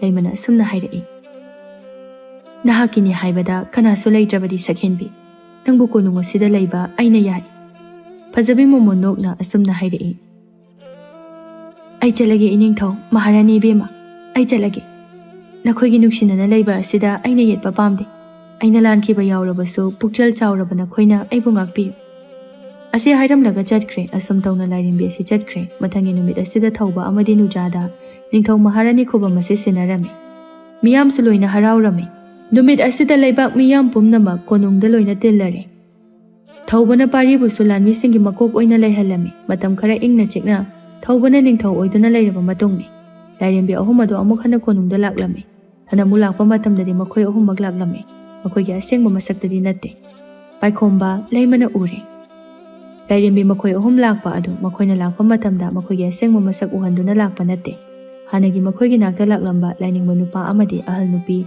fajabi kawi nupi adugi masak adu onduna lakpani makhoi ahumna lakliba matam ase angama thau mantri sing mayumda hanakhiba matamdani matam asida makhoi lakpana leima amadi paikhomba thauba nuja makhoi mari leirame asumna mapa ibungona hanglaklame kuirabagi matungda itha thajadana karamdano nakhoi pulap aigida lakpasibo hayu nakhoigi apambado aikhoi ahumna nakhoigi nakta laklibase karigumba amakhak nijage haidona lakpani adubu karigumba wafam amakhak lei nakhoina nigadoriba posak ase amakhaktani posak ase aikhoi ahumda piba yade piba taragadi aikhoi ahumgi manungda amakhaktada pigadabani hayu nakhoigi apamba piba ngamba oiragana pigani ngamdaba oiragana nakhoigi naning thungnanaba aina pigani hayu apambado hayu phari adudi nahakna aikhoi ahumna pamliba ase piro nakhoi marigi manungda aikhoi ahumda yetki khubi ada kaktuna piro mase nakhoina piba matamda thawai sodumak aikhoida piradabani wahaise taba matamda makhoi loina ngaknai adubu ngak e haibagi wani pasu yamna pakhatle jingnaba leitana mapa ibungona haireklami aidi ahaloi aduna aigi thawai ase oina sinaragi nakhoida leimana nate adumna haibigan nanai nupi aihakna oina thawai ase thage thaubana ima baba nakhoina karigino nacha ai ama leina adumna tawba yaro tharabaso nachagi thawai oina thagani nujaso makhoiga chap manana haireklami makhoigi wahaising adu taraba matungda amuk asomna laining manupa sariba laininbiduna haireklami phare nakhoigi maraktagi amagi thawaidi aikhoida sinaragani adubu karambada pigadoriba aikhoi ahumgi manungda mapa ibungona oina khomlaklami piba tarabasu sakhenbi nupi asida oina pigani maramdi karigino aikhoi anida piroidoriba sikarigino maramdi nahakna mamangda lakhiba matamda nangina ningthunghanba ngamki ima saklaba mahakna lakpa matamdasu maning thunghanki nakhoi anigi pukningda apenba oihanba ngamki adubu sakhenbi nupi asina haiba wafam amadi aikhoina maning thunghanba ngamkidre maram asinani mapa ibungogi wafam asida lairimbi ahum adu pele kayagi matik pukchel chawriba makhoigi asengba masak ulaktuna makhoida masak taklaklami aigi mi lan pumbagi mapu oiriba lalaima lairimbi aduni mahakna sana lupa mani mukta pumna makpu tho'o haiduna thokhanba ngamba lairimbi mahak asina nungshiba pumna makpu sumhatpa ngamba mipum khudingbu nungsina lehenba ngamba lairimbi aikhoi ahumna nakhoida changyeng amamam yengbani nakhoina isorbu ningjaba mataw aduda kayagi matik pukchel chawba minungsi leiba isorbu kayagi matik thajage haibado yengbani adubu pele changyengsu yengba loi nakhoida aikhoi ahumna bor pirabani awatpa leitana nungaina praja singbu imung manungumna khanduna nuksina loinaduna awatpa leitana nukshi chanana hingba oyo yeknaba amatana nakhoida henjinba karisu ngamdaba oiresano pumnamaki mapudi isorni ase hairamlaga lairimbi ahum adu mangkhre numit asidagi nungai yaifana awat apa leitana ingna chekna pumnamak pankhi pukchel chawba minungsi leiba tola taraba singi mateng pangba asina pumnamakki ꯈ꯭ꯋꯥꯏꯗꯒꯤ ꯄꯨꯛꯆꯦꯜ ꯆꯥꯎꯕ, ꯊꯃꯣꯏ ꯁꯦꯡꯅ ꯏꯁꯣꯔꯅ ꯆꯥꯟꯕꯤꯕ ꯃꯤꯁꯛꯅꯤ꯫ ꯑꯃꯗꯤ ꯄꯥꯔꯤꯁꯁꯨ ꯊꯣꯏꯅꯨꯒ ꯂꯨꯍꯣꯡꯗꯨꯅ ꯃꯍꯥꯛꯁꯨ ꯅꯨꯡꯉꯥꯏ ꯌꯥꯏꯐꯕ ꯌꯨꯝꯕꯥꯟ ꯑꯃ ꯑꯣꯏꯗꯨꯅ ꯑꯋꯥꯠ ꯑꯄꯥ ꯑꯃꯠꯇ ꯂꯩꯇꯅ ꯅꯨꯡꯉꯥꯏ ꯌꯥꯏꯐꯅ ꯄꯥꯟꯈꯤꯔꯝꯃꯤ꯫